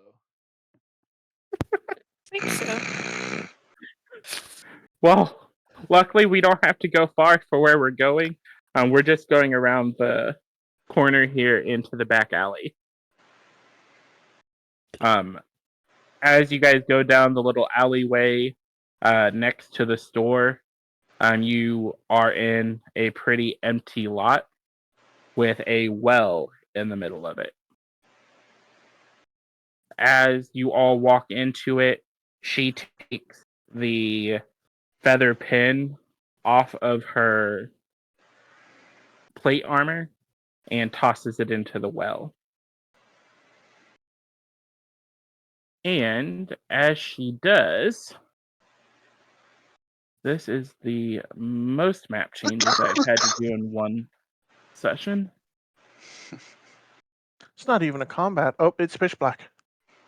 It's because none of your models are on it. I'm turning off the dynamic lighting. The lot changes. Cool. Welcome to our Beggar's Alley. Only those of us with these pins can come and go. There are a couple of shops here, including some weapon shops that you guys are welcome to peruse. Some of the people here may have some information if you want to try talking to them. But whenever you're ready, the house down on the corner with the light out front is where Miss Cassandra lives. And I'm sure she would like to talk to you about not only your dreams, but everything you've experienced so far dealing with Strahd. I'm gonna go ask him around about spiritual healing magic. Okay. Let me switch my map over. I'm gonna hang back and talk to the centaur lady for a while. Maybe do a little bit of flirting. And see if I can't, you know. Throw up that horse rizzy game. Yeah, I'm Horny gonna little see if I can't raise frogman. up the horse a little more, and maybe see if any merchants down here happen to have, anything a centaur could use for special things. Anyway, continue. I felt that comment, dog. And I think she might too if you catch my drift. My character's gonna side So- with Garbin and then head for a tavern. So there are no taverns in this area. The only tavern in town is the one that y'all left behind. Nobody around here some bootleg liquor and nothing. I mean, they may sell some like bottles of alcohol, but they don't sell like glasses of anything. This is Bigger's Alley. Just saves them a trip of getting several glasses at once. Just get to the bottle.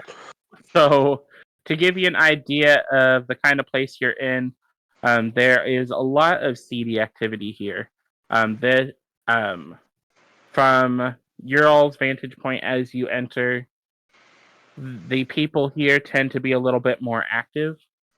You can see in some of the alleyways some women milling about who are a little more scantily clad than the people that you have seen so far. You also see some men who are a little more scantily clad than the people you've seen so far. There you go, Dakota. Your prostitutes. Outside I was of gonna say I was gonna fucking shoulder bump Ute. okay. I'm saying Satori is hanging out with Nyx. So Nyx, wherever you go, you have a little girl shadowing you. So play nice. That's okay. I try to make nice conversation and apologize again for dropping. I just referenced the children in my village were a lot smaller and a lot lighter. Nah, I'm not trying to riz up no little girl. We're just trying to get her in the party, bro. She's out here making fucking ray guns. You know, it's not nice to call a lady fat, she says with her hands on her hips and a pouty face. I tousled her hair and it's like, that was not my intentions, little one. Kinda was. So you guys, I was referencing the Fey folk. so you guys are going to start here. Cedric, Ugte, Aurora, Enith, is there anything that you are looking for here? Did you say it was around? I've forgotten with Trevor bantering with the small child. There are a couple of there are some item shops here, such as like weapons dealers. There is a magic shop here.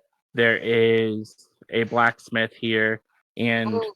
for all intents and purposes, a mix of both male and female hookers in the alleys. Mm. Interesting. Contrary to many beliefs, I want I'll to actually head visit to the all the blacksmith. shops. I was What was that? gonna. Said I want to visit all the shops. I want to try and find any magical items, any neat weapons, and Hmm. what did you say the other one was? General store. Maybe not the general store. We'll come back to that.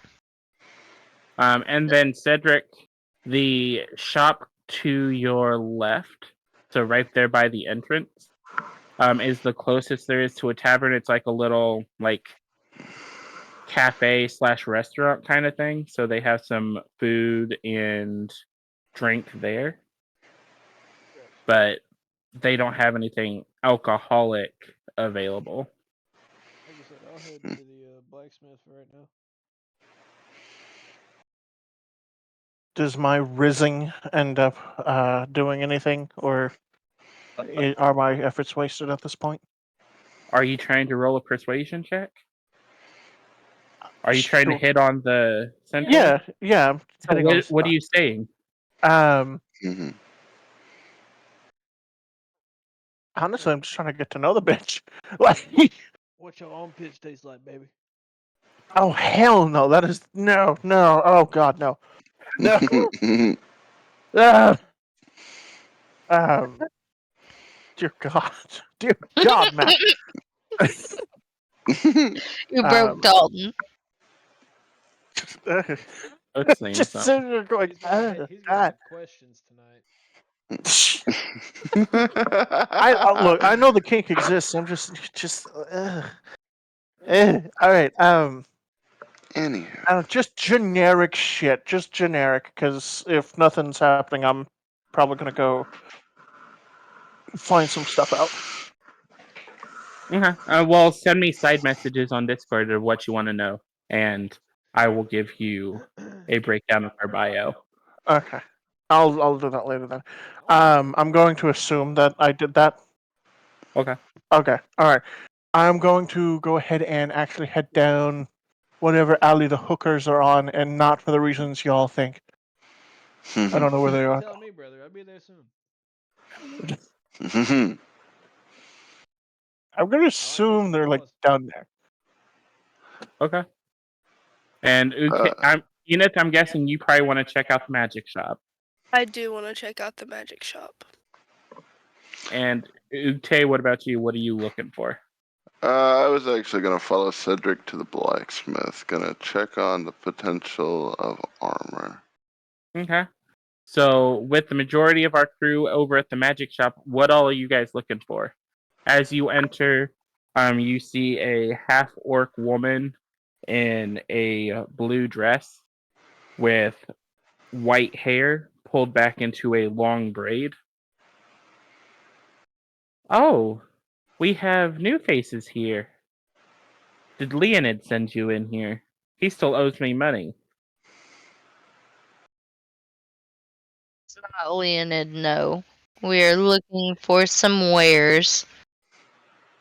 Well, I have plenty in here. I have magical items of all types, incense, candles, a couple of ritual books, cauldrons, potion items, poison items. Ooh. What kind of ritual books? Kind of poison items. Few different types of people here. Hmm. Well, I'm glad. I have to deal with them both. I have a couple of rituals of all kinds. Curses, hexes, a Ooh. couple of healing. I'm pretty sure I have some over there that talk about plant and animal diseases and how Oh? to get rid of them. And then as far as poisons, I have some poison makers kits. I just had someone take my last dose of wyvern skin poison. So gonna have to get more of that. That's ominous. But I do have some basic poisoners needs, and obviously the stuff to make the antidotes for them for those who are a little more heavy-handed with their supplies. You're welcome to take a look around. If you see anything you like, or if there's anything specific you're looking for, let me know. Go to peruse the animal cure sections to see if it has anything to do with what I might need. Or ask about spiritual healing items or books that she might have. I say, do you know Leonid?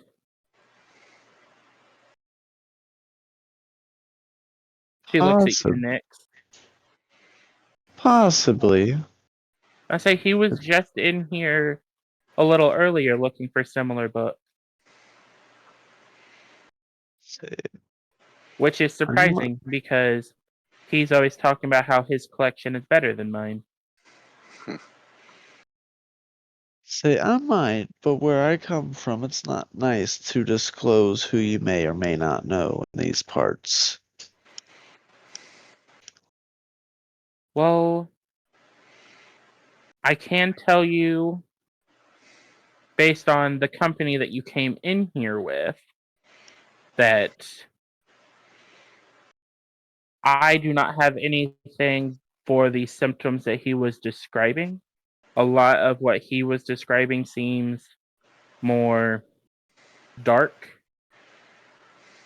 and in the realm of the divine than what I carry. Okay. Well, I thank her for her time, and then I exit and go looking for any chapels that might be down here. So the only chapel that is in this area is back here, and it is basically in ruins.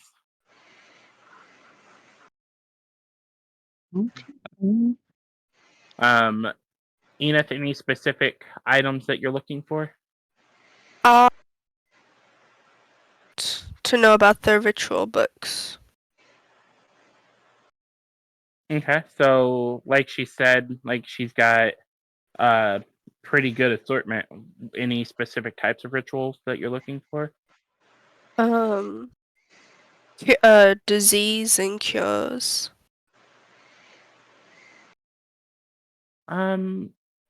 Well, I mean, it kind of depends. You kind of strike me as a druid, am I right? Yes. So I say I have things to cure diseases with plants, things to cure diseases with multiple types of animals, both sea life, wildlife, birds, like Let's go with the bird one. Let's go with avian diseases. okay. So she goes through a couple of shelves and hands you a book that goes over common bird diseases and ways to treat them. But none of it seems to be magical in nature.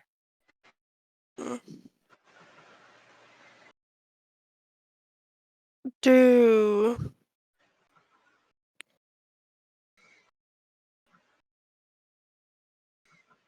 we have any plant magic books? Let's say she looks through. Well, I have a couple of like druid craft books. This book here, she touches a pretty worn green book. Talks about the ability to use plants as weapons. And it specifically talks about the ability to cast Thorn Whip. Ooh. How much is that? Well, it's not in the best of shape. I could probably part with it for about 200 gold.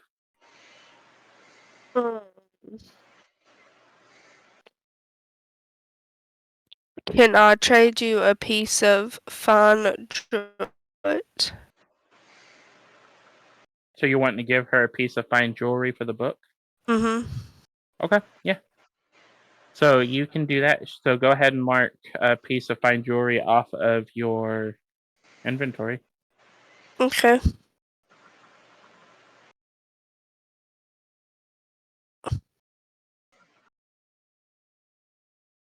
And then, so that you are aware, Thorn Whip is a cantrip, so it doesn't use like spell slots or anything. I can add it to your character sheet if you want. Please, thank you.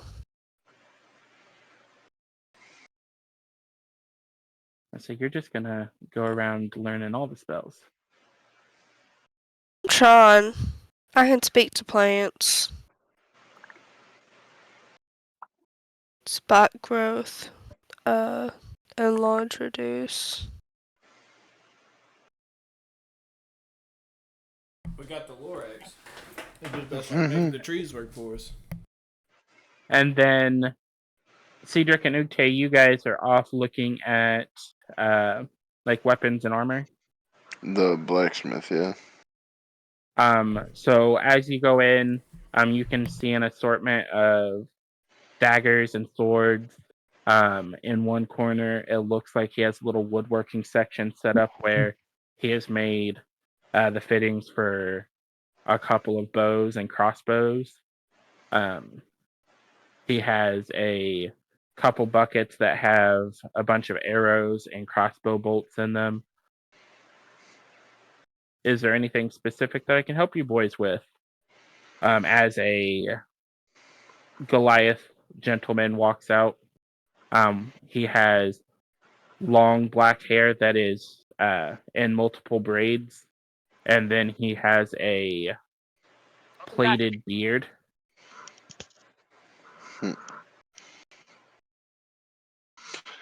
Hello. I was actually good for some armor. Well, I have some like chainmail and stuff hanging around, but I don't really have anyone come in looking for armor much. I don't have a lot for supplies right now with everything that's been going on with the wolves lately. I Wolves. see. I say with all the wolves and business going on in the area, and then all the creepy birds out on the outskirts of town, it's hard to find anyone to go into any of the mines to get me supplies. That wouldn't make sense. That's fair. That's fair. I was wondering if maybe possibly you could like reinforce my armor or something a little bit more, make it just a little bit sturdier. I say without supplies right now, I wouldn't be able to.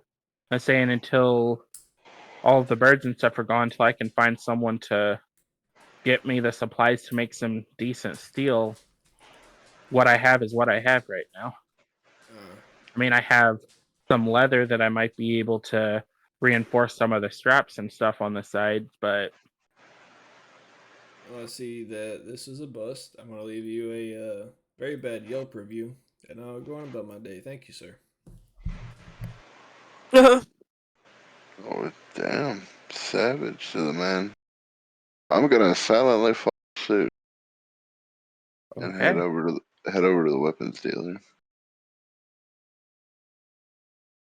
Well, the weapons Be dealer here. is the blacksmith that you're at. You're at the same place. Oh, I thought. He I said, thought "I'll that, do a wraparound." no, see, I thought they were different. I thought they were different. I'm gonna go into the Well, places. same alley as you go Garvin fuck with the yourself, good prostitutes. I'm done.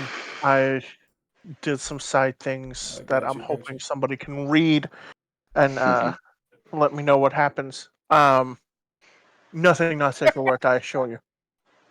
Like, Fair. genuinely nothing not safe for work. I just didn't want to waste time by spouting shit, because now I also want to go into the magic shop and actually see if I can't find some divine magic books. Well, go into the magic shop and I'll send you the messages. I guess Yeah, I'll meander outside for the time being and like this area. Okay. I was gonna say we could probably check out the general store too. I don't feel like there's a lot I could really need from a general store. Okay. Well, I know technically I am not supposed to be in the blacksmith area, but I wanted to go there and I don't want to waste time later. So, can I see about his bows and whatnot? Telepathically through Scott. I've There, searched my way over here. Oh. there is nothing really spectacular. It's a couple of regular longbows, a couple of short bows, and a couple of crossbows. Daggers too. He's got some daggers, but nothing really stands out as super spectacular. I'll make my way back to the magic shop then.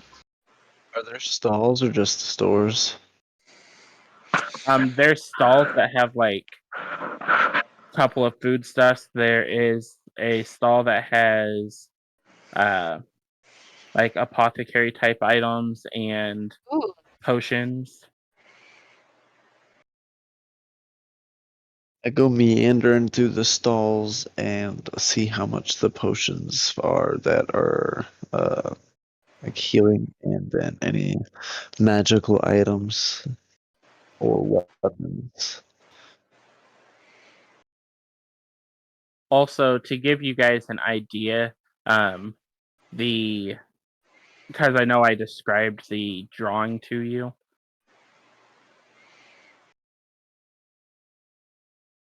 You should be able to see it on your screen. That is the drawing that Leonid showed you.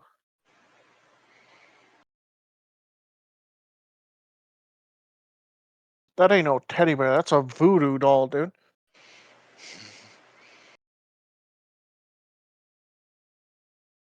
Maybe if you said something we didn't hear you. It's gotta Yeah. be related to Ronnie from Elden. Yeah, do they secretly have 4 arms?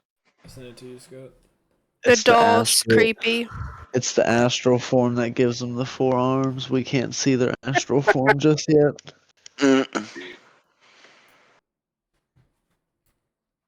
I somehow didn't see the doll. We need the claymore. Oh my god, and somebody's got the fucking moonbeam thing, so we gotta have him hit a great sword with it. Moonbeam. Get it turned into a moonlit greatsword.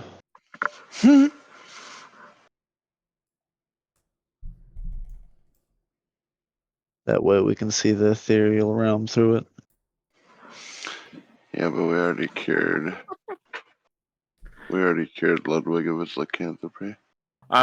For the shop with the potions, they have, looks like he has 4 regular healing potions that are about 150 gold pieces. He has 1 potion of greater healing, which he has listed at about 450 gold pieces. And then he has a couple of little green vials, which, if you're wanting to know what those are, I need you to roll a investigation check.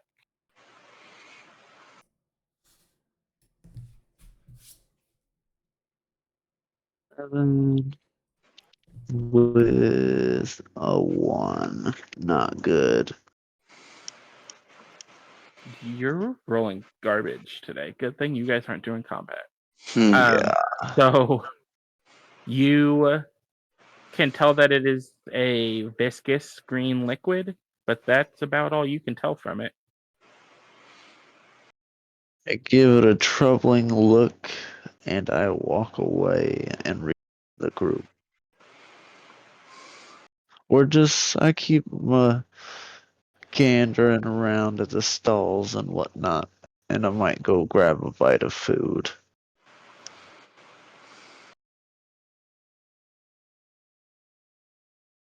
Okay. I say there's a little restaurant on the corner. Otherwise, they have like little hand pies at some of the stalls. Yeah, I'll grab a little hand pie and walk around. Okay, that's 2 copper. 2 coppers. And And I'll it, give them 1 extra as a tip.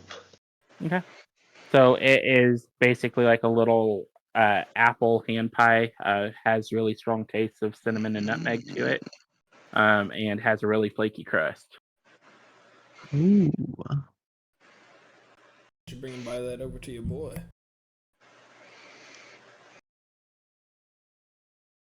Yeah, I can walk by the general store and buy it. Well, shit, Yo Goliath asked 1 bite is fucking Ned's declassified.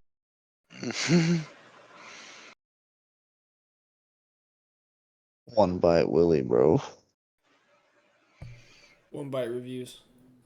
Well, I mean, it's a 1 bite hand pie for reviews. a normal sized person. You're a fairy, so it's probably That's like a a few fucking bites for Goodfellas you. slice to you. And Well, I then, do. Garvin, you just went to the magic store. What specifically were you looking for?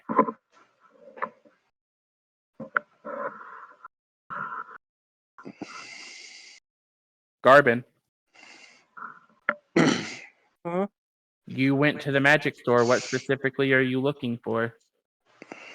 Um, I'd have I thought need- he fell asleep for a minute. no, sorry, I'm really deep in thought.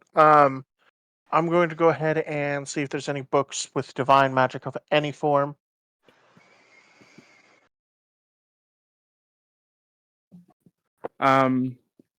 So she Also, any magic of darker nature as well. she does not have anything of darker nature. The most of the divine books that she has are mostly just religion books that talk about different religions of different lands. Damn. Okay.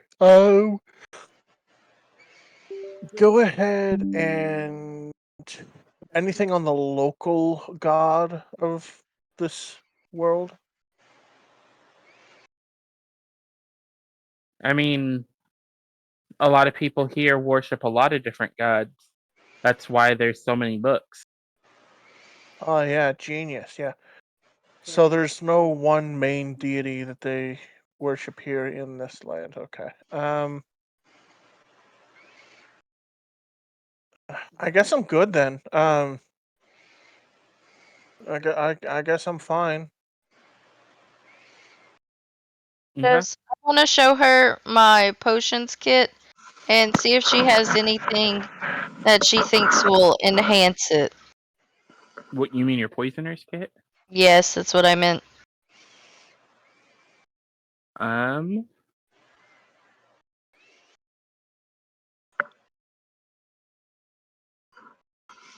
so all you have is the poisoner's kit, right? And some extra berries of sort. Well, you don't have any berries left because you made a couple vials of basic poison last night. Got you. So no berries. Well, I have some like basic components and stuff here. I may have some like alchemist supplies behind the counter. Um, is there anything specific you're looking for?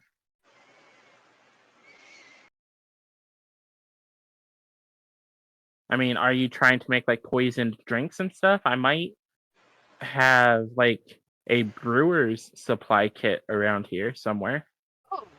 Yes. How much would that be? Um, I can probably let it go for like 20 gold. I say no one else seems to be interested in it, not with the tavern. Okay, yeah, I will take it for 20 gold. If you'd like for an extra 5 gold, I can give you a book on how to actually use it. Yes, that would also be useful. Okay, so let me add the brewer's supplies and the proficiency to your character sheet. And I am subtracting 25 gold from my inventory.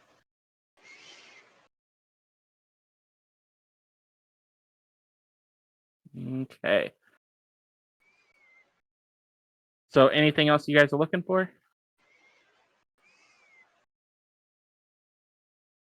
Why is that being stupid? Anything that could boost my connections to the shadows or any shadow related items? Especially since we're Nothing you can find here. yeah. But you might as you ask that of the orc, have you talked to the lady Cassandra down at the corner? She might know something to help you. She seems to be a little more in touch with the divine and everything than anyone else around here. I thank her for her time and her efforts, and I go seeking out Cassandra. Okay, is anyone else joining him? I shall follow. Oh, And as I'm nibbling on my meat pie, I ask Cedric, my Goliath friend, if he would like to finish it. I will pluck it out of your hands and eat it for the morsel that it is. How big is this Goliath? I say, how tall are you, Cedric? Describe that to your fairy friend. I am about half a tree's height Oh my if it was fucking winter. god. So I'm probably about 8 foot tall. So I've got to look up at you, my boy, because I'm like, what, like 4'5"? Yeah, somewhere around there. You're about the same height as Satori is, yeah. Yeah. Perfect waist height as I wink at you and we carry on our adventure. I'll get just dangling my legs and flopping them around. Hey, so are you all proceeding to Cassandra's? Yeah. Sure. Yeah. Okay. So Cassandra is an elven woman with long red hair. Yes, I like my gingers. It's a thing. Stop it. Mhm. A lot of my characters have red hair. It's fine. She, as far as you can tell, is pretty ageless, but she, upon closer inspection, has blank white eyes. She is blind, but seems to follow you all as if she can see you. As we approach, I say, "Good evening, Lady Cassandra. I have heard you have wares in the divinity category, or maybe even the occult by chance. Something more darker in the religion section?" You obviously didn't ask the right questions, my Fey friend. I am more often to provide knowledge than I am wares. The things that I have in my home are free for you to all see, but not for sale. Knowledge is just as valuable. And I can smell that you are all not from this land.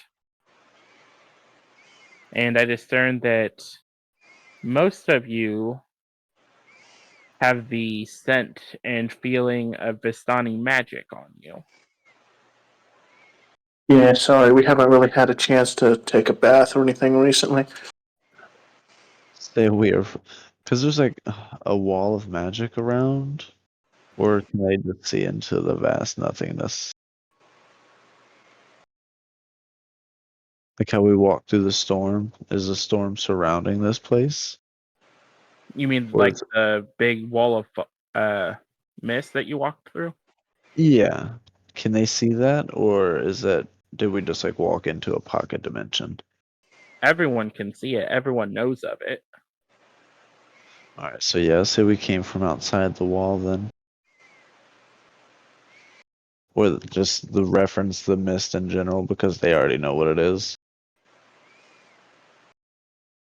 And I can tell that a couple of you seem to have been close to death as she looks over you, Nyx, and you, Enith. In recent history, by the feel of it, More so than we would like to have endured. and it seems like you may have also each had your own separate encounters with something of the divine or the hellish. Am I Indeed. right? Indeed, we are all going through our own tribulations on this journey. And then Garbin, for you, you notice in the corner a mirror that looks strangely familiar.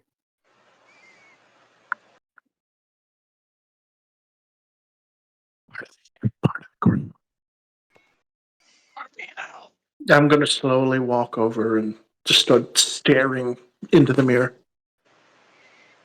It's Oculus now. Is there anything that you children would like to know?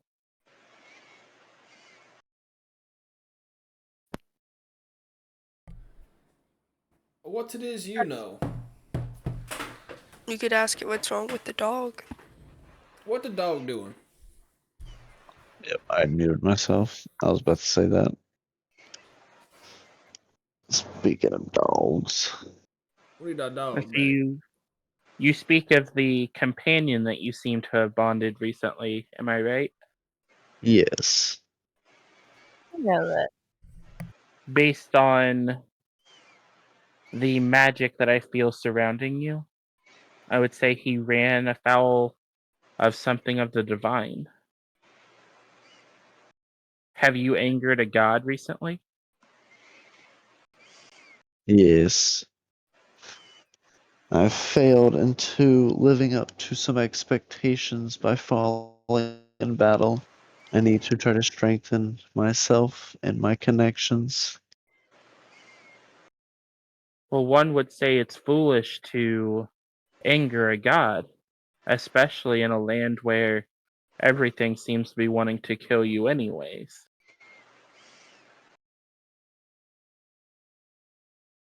As for your comment, my tall bardic friend, there are many things that I know. I've been around for a while. You know the mysterious fellow that decided to try and have our team squad wipe itself? You're talking about the prince. Well, that's what he was when I first met him. You met him before? Let's say Baron Strahd. I was gonna say, are you referencing Lord Strahd? The little ass. He was once a prince who the Vistani saved after taking a spear to the side. They helped bring him back to his home, and then things went a darker route. He lost someone that he cared about and became a twisted shadow of who he used to be.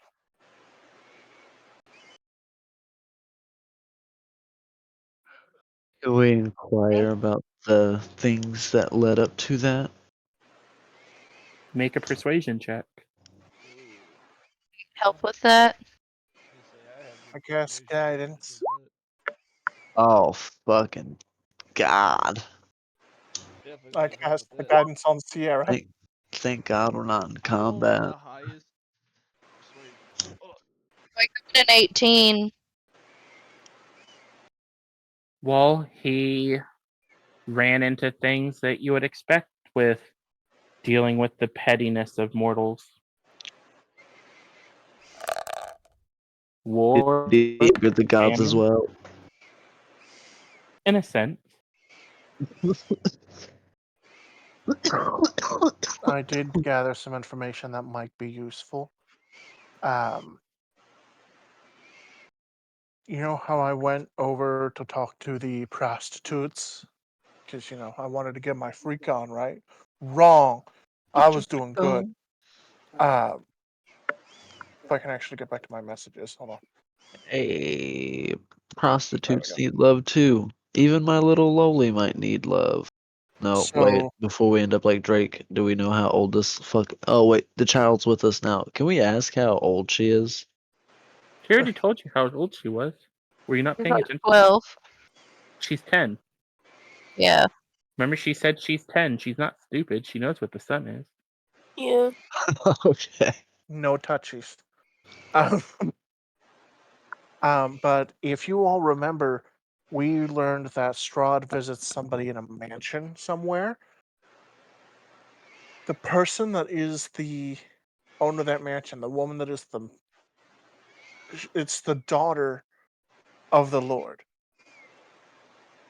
she is supposed to be the reincarnation of Strahd Old Flame. Does Strahd Old Flame mean anything to you? Strahd's old flame, the woman he loved.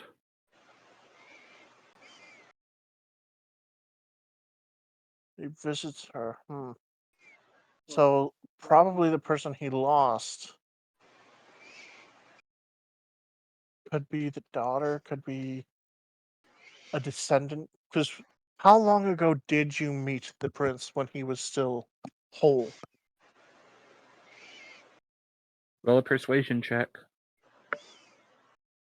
Guidance.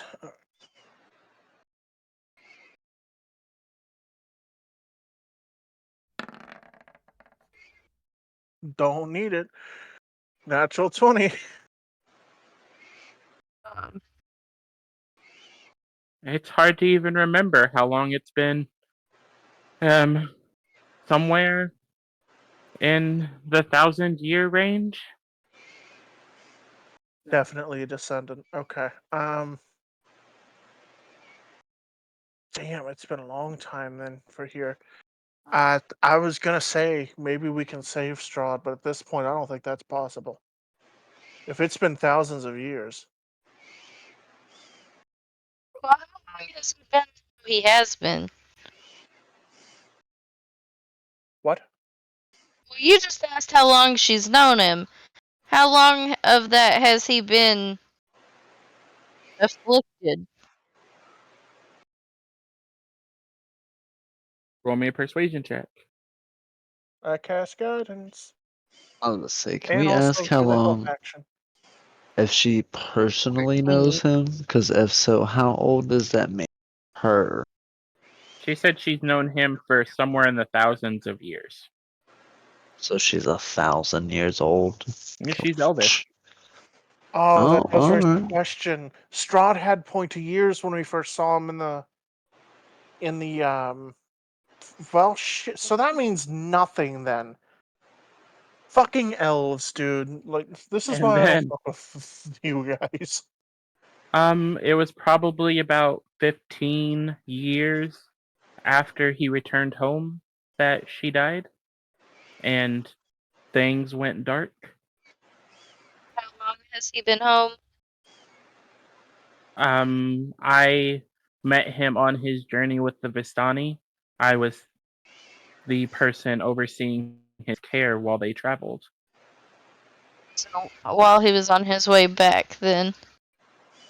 So, in the 1,000-year range Okay. ish. Even for an elf, 1,000 years that's a long time to be under a curse.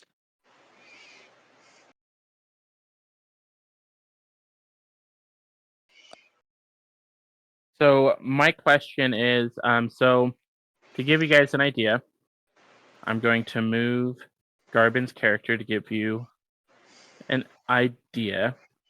So the mirror that he was looking into is back in this corner.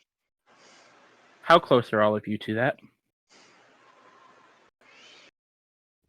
Directly like 1, 2, 3, 4, 5, 5 squares below him.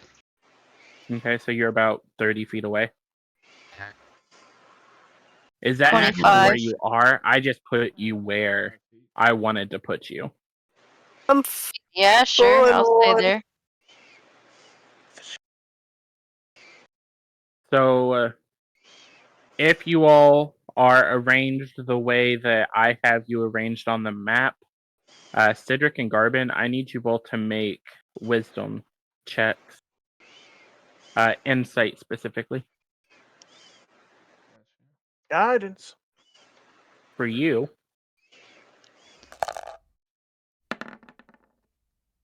Ouch. That only makes that big. Uh, Ah. and Garbin, because you've run into this mirror before, go ahead and do it with advantage. At least I'm Okay, not well. that mustache. Somehow I'm not.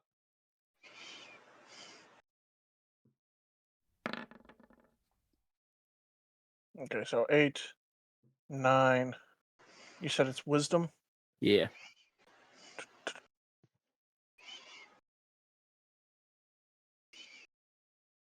10. I got a 10.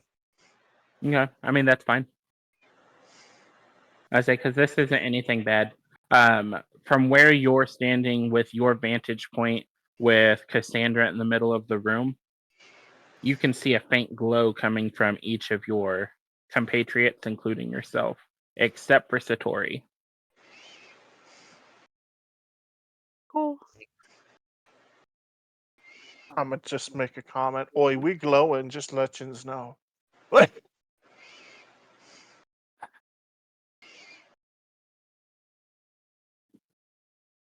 Anything to say about that? We couldn't hear you. I take a gander We at my glowing, skin. just let you know. I was gonna say, I take a gander at my skin and be like, I don't see anything.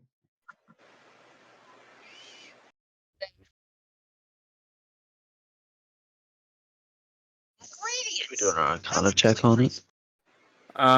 For Make the idea. You did it.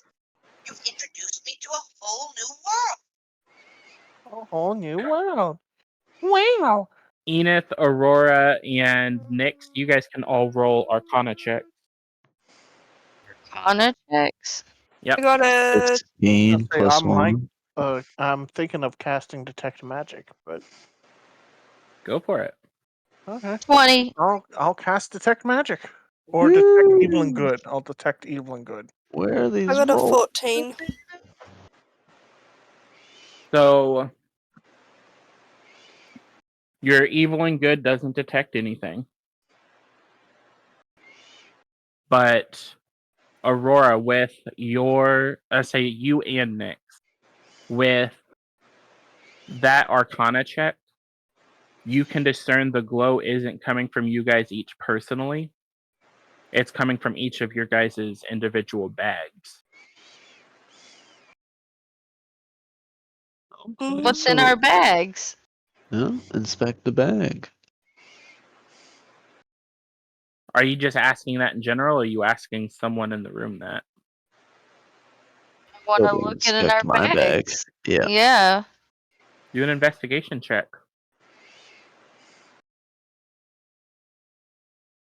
These aren't. Whoop. Not it. With Not it. it? Yeah. with advantage. For Nyx and Aurora, you guys can roll with advantage because you passed your Arcana checks. I'll also cast guidance 20. on. Another one. I Yeah, guess so roll Enid. another one. So 19. Twice in a row. You got one again. Shut the front Yeah, I door. did.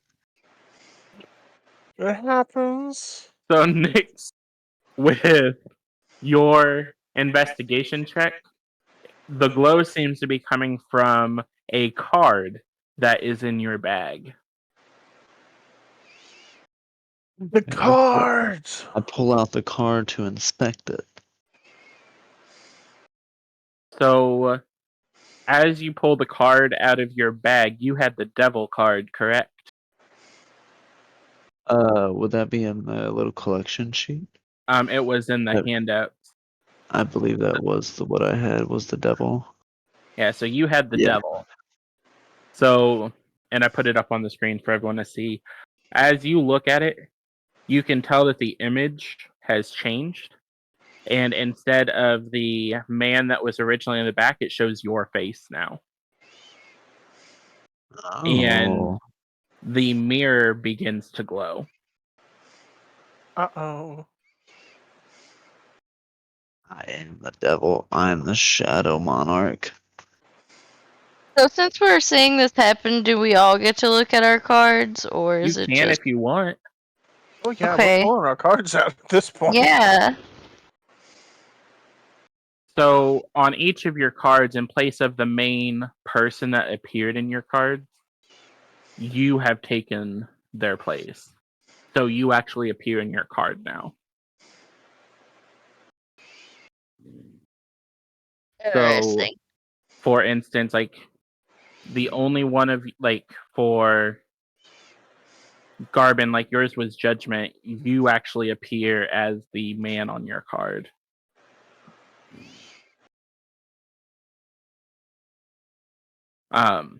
And as each of you pulls your cards out, the mirror glows brighter. Do all of you have your cards out at this point, or is it just the three of you? I have mine out too. Okay, so Enith, Ugte, Cedric, did you guys pull your cards out too? Yeah. Okay. So damn, sounds like we're having trouble keeping the party awake at this point. Well, don't worry. We'll have it end soon. Don't worry. No, I was teasing. Yeah, I say you guys are just all gonna die now that the mirror is glowing. That's what's about to happen. TPK. I'm At kidding. the end, Little do we know. a nuke goes off. You each take 70 D30 damage. So, Garvin, because you are the closest to the mirror,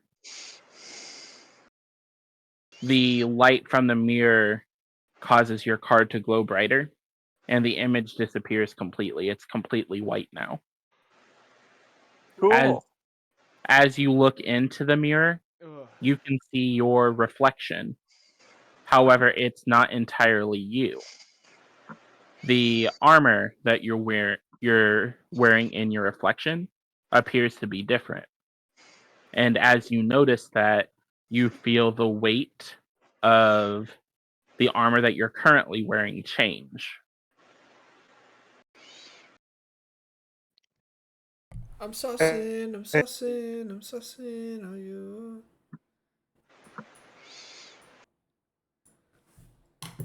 Are you fucking kidding me? A +1 to AC.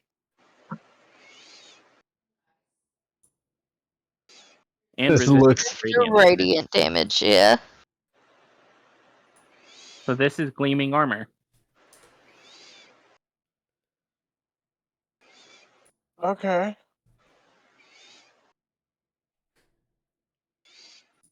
Cedric, with you being the closest, your card changes next. Okay. However, in the mirror, you are not, like, you appear to be the same, except your character in the mirror seems to be using a strange looking instrument, as if he is playing for a room. Okay. Ooh. Oh. Is that a blade on it as well? Yeah. Yeah. So this is a scythe harp. It is a magical heavy scythe, 1d12 plus 1 slashing damage for an attack. Damn. That's It can also be, as you can tell, it can also be used as an instrument, so you can do performance checks with it. When targeted by a melee attack, you can use this reinforced item to help deflect the attack by adding a temporary +2 to your AC using a reaction.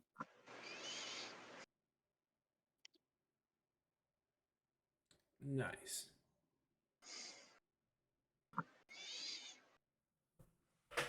So yeah, you now have that as a weapon. Would the reaction be a D20 roll? Reaction is just what you do for like opportunity attacks and stuff. So instead of being able to do an opportunity attack, he'd use his reaction to increase his AC. Kind of like your hellish rebuke is an reaction. Okay, thanks, Sensei. Nyx, you are the next closest.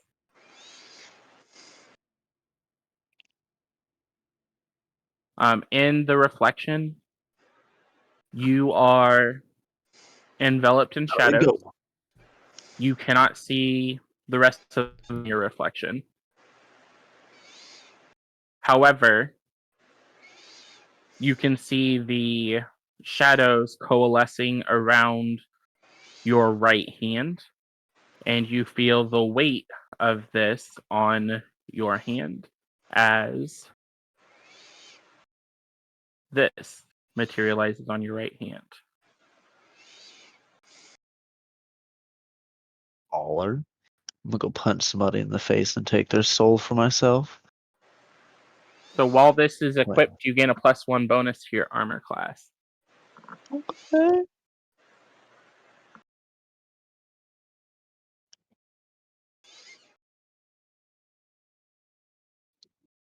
The next person closest is Enith. Yes. Let me find. So I have so many items in my inventory now. I have folders for each of you, just so we're all aware. I saw them. I thought they were neat. In the reflection, you see the same wasteland that you saw in your dream. And instead of your regular traveler's cloak, you see this. Oh, that's nice. So with this feather cloak equipped, you gain a +1 bonus to your AC, and any dice rolls that you do for healing, you get to add a +2 to the total healing that you do. Also, I can hear Scott snoring. So God. I've been sending him updates the whole time too. I will move to Aurora next, since he won't get to appreciate his item. Well, you can toss it up so we can see it. Oh, I will. His is just going last. Mm. So, Aurora, as you look into the mirror and as your card goes blank, you see yourself in the depths and feel a weight upon your forehead Ooh. as this materializes. Cute. And while equipped, you gain a +1 to your AC. All the time. And then, so that you all get to enjoy it, for Scott, as he, and I'm really sad that he's asleep and not going to get to enjoy this, because his is the one I'm the most excited about. Abs back to back. It got him. So, in his reflection, he sees himself in the hells again, and instead of the sword that he's been using,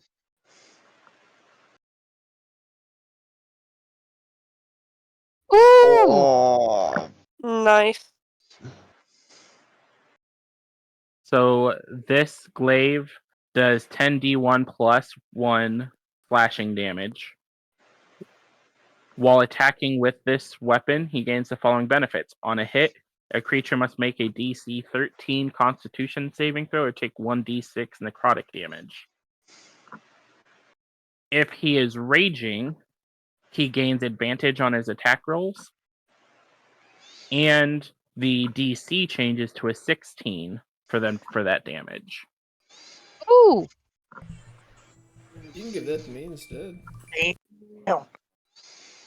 Break your heart, though. It's pretty and it suits you. Chakra estos. Yeah, say I do think Uzbe's and Cedric's are the ones that I was most excited for. As you're all sitting here with strange items appearing, Satori's just kind of standing in the room watching you all, like, as you guys are like spacing out. So she's just kind of looking at you all like you're a bunch of weirdos. Yeah, I'm just gonna Stuck kind of staring in the mirror. start drooling a little. As the mirror's glow starts to fade, Cassandra kind of looks over you all as much as a blind woman can. So I understand that You all have had strange run-ins with the divine and with Strahd himself. But I get a feeling that you may have run into something else recently. Have you met Rose and Thorn? We've had briefly met. Gonna say they wouldn't happen to be the purple kids, would they? They grew up around here probably 500 years ago.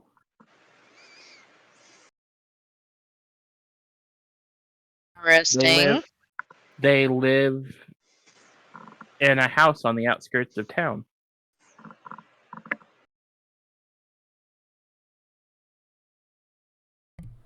Okay, so if they grew up here 400 to 500 years ago, why are they? How are they here now, and how do they look like children? That is beyond my knowing, but you may find some clues within their home. We should go check Me? out the home soon. I'm on the checking the home thing. I also Okay, want to check the home. you all came in from the western side of town, correct? Season. I believe so. Yeah. Along the Raven Road? Yes. Then you probably saw the house. It's the only one standing among the ruins. Mm.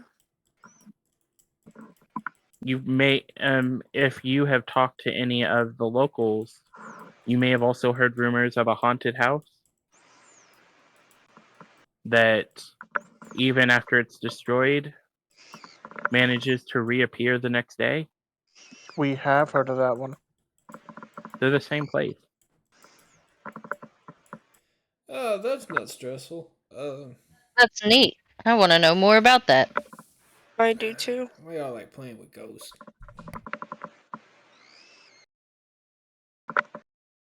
Their family took in Strahd when he was returning home. The Vistani found him in front of their home. You may be able 100 to years find ago. ties to him if you go there. So they definitely were working for Strahd. Got you. That was the he they were referring to.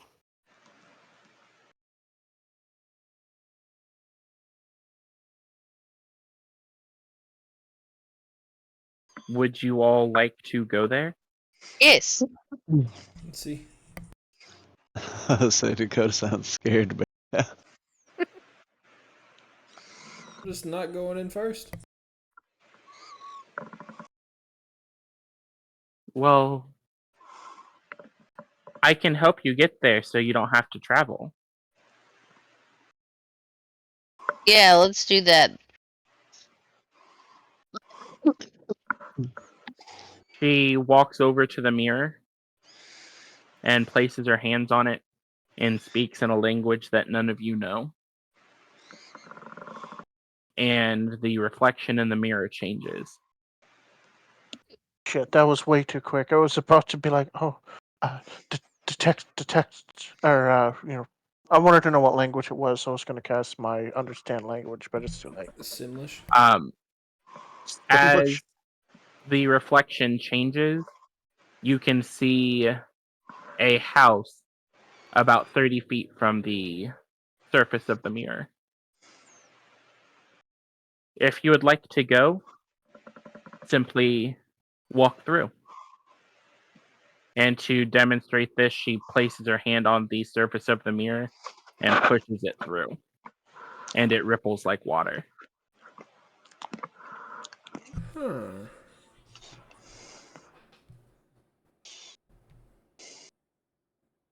And she steps aside for all of you to go. Who's going first? I look around at everybody, and I said, "It ain't gonna be me." YOLO bitches. I'm gonna start just doing the Gangnam style as I start going in. Hello, Dalton. Okay. Guess So, I fly through popping a dab. God. So as you each go through, you come out in the woods. You can see the town in the distance. A couple of feet behind you, you can see the river that you all had originally crossed over. But you cannot see the apparent doorway that you all just walked through.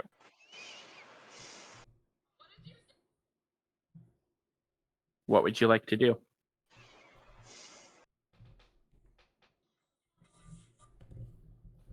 Approach the house. Are you all heading straight to the house? That I was the follow goal. behind anybody that heads that direction. Yes, sir. Okay. So as you all approach the house, you can see that it is about 4 stories. The paint on it looked to be peeling. But otherwise, it seems to be in pretty decent condition. The windows are all solid. The door itself seems to be solid, which, based on the stories that you've heard going through town, doesn't seem to match, seeing as apparently this house has been burned down multiple times.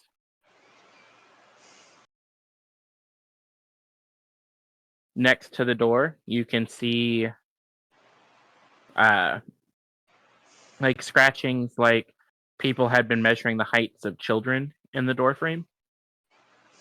And then there's a heavy brass knocker on the door. I want to check out the markings on the door frame. Yeah. Roll an I'll wait. investigation check. I was about to say I wait for Dakota to do that, and then I give the knocker a light wrapping.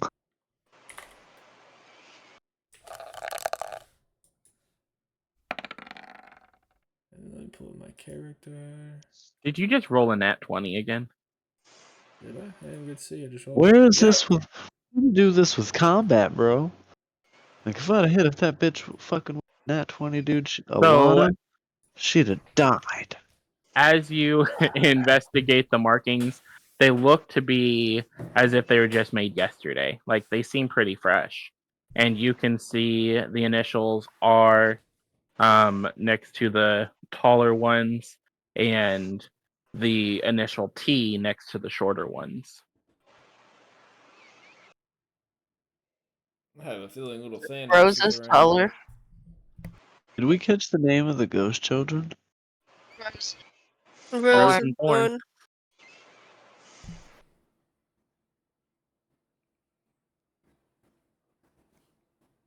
And Nix, you said that you were going to knock on the door?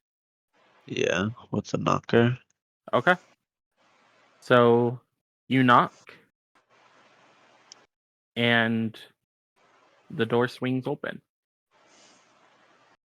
But there's nobody there. That's what I was about to say. By Oh. itself, or with a person behind it. Nope, there's nobody there. Alright, we're casting fucking fairy fire. Okay. Cast your fairy fire. And you don't see anything. It's just Well, an empty entryway. I'm going to do you- use the divine sense. there we go. I was about to ask if somebody had something like that. And then And saying, Aurora, you were saying something too, right?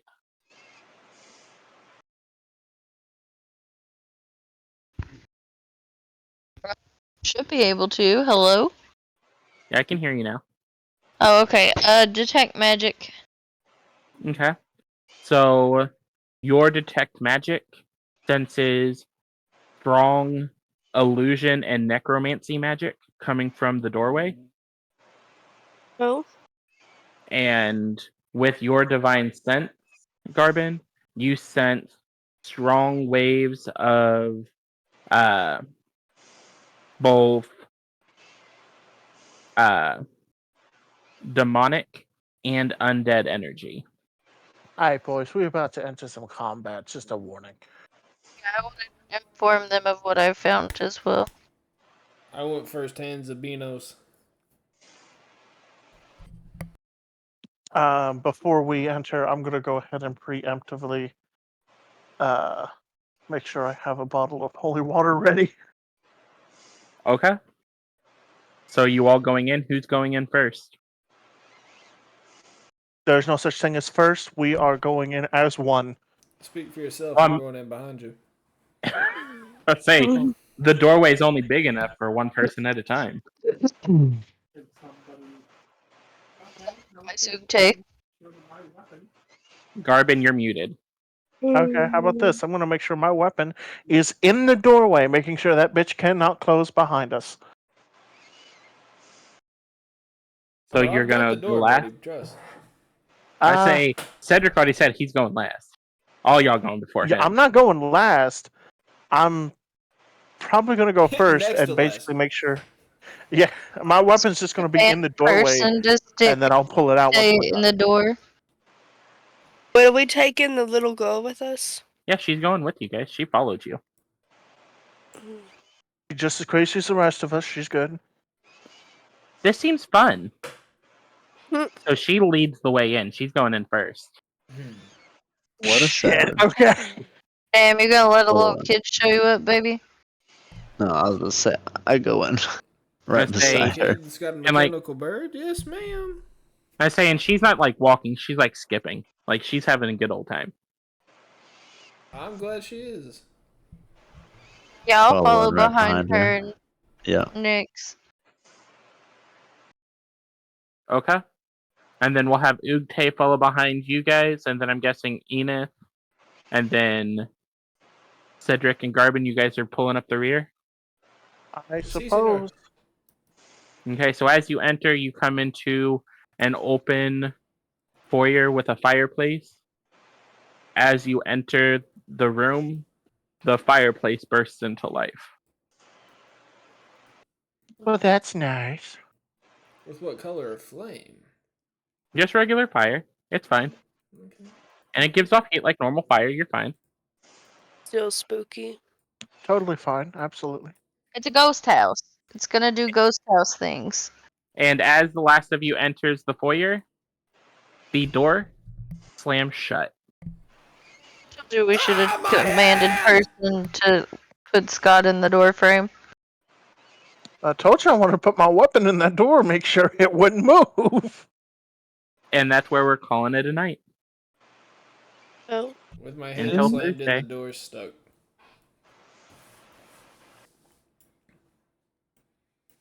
You said your hand is in the door? Yeah.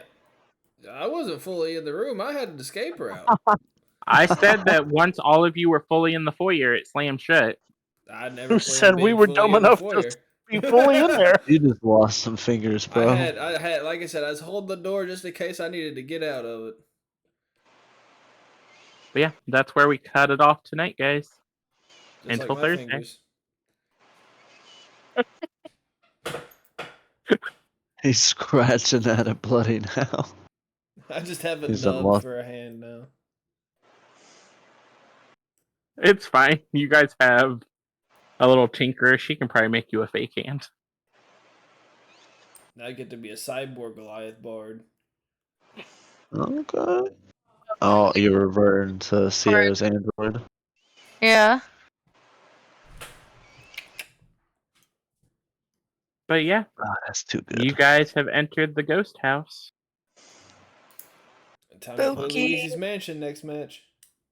GG's. We're about to walk out with a whole army. Sacrifice.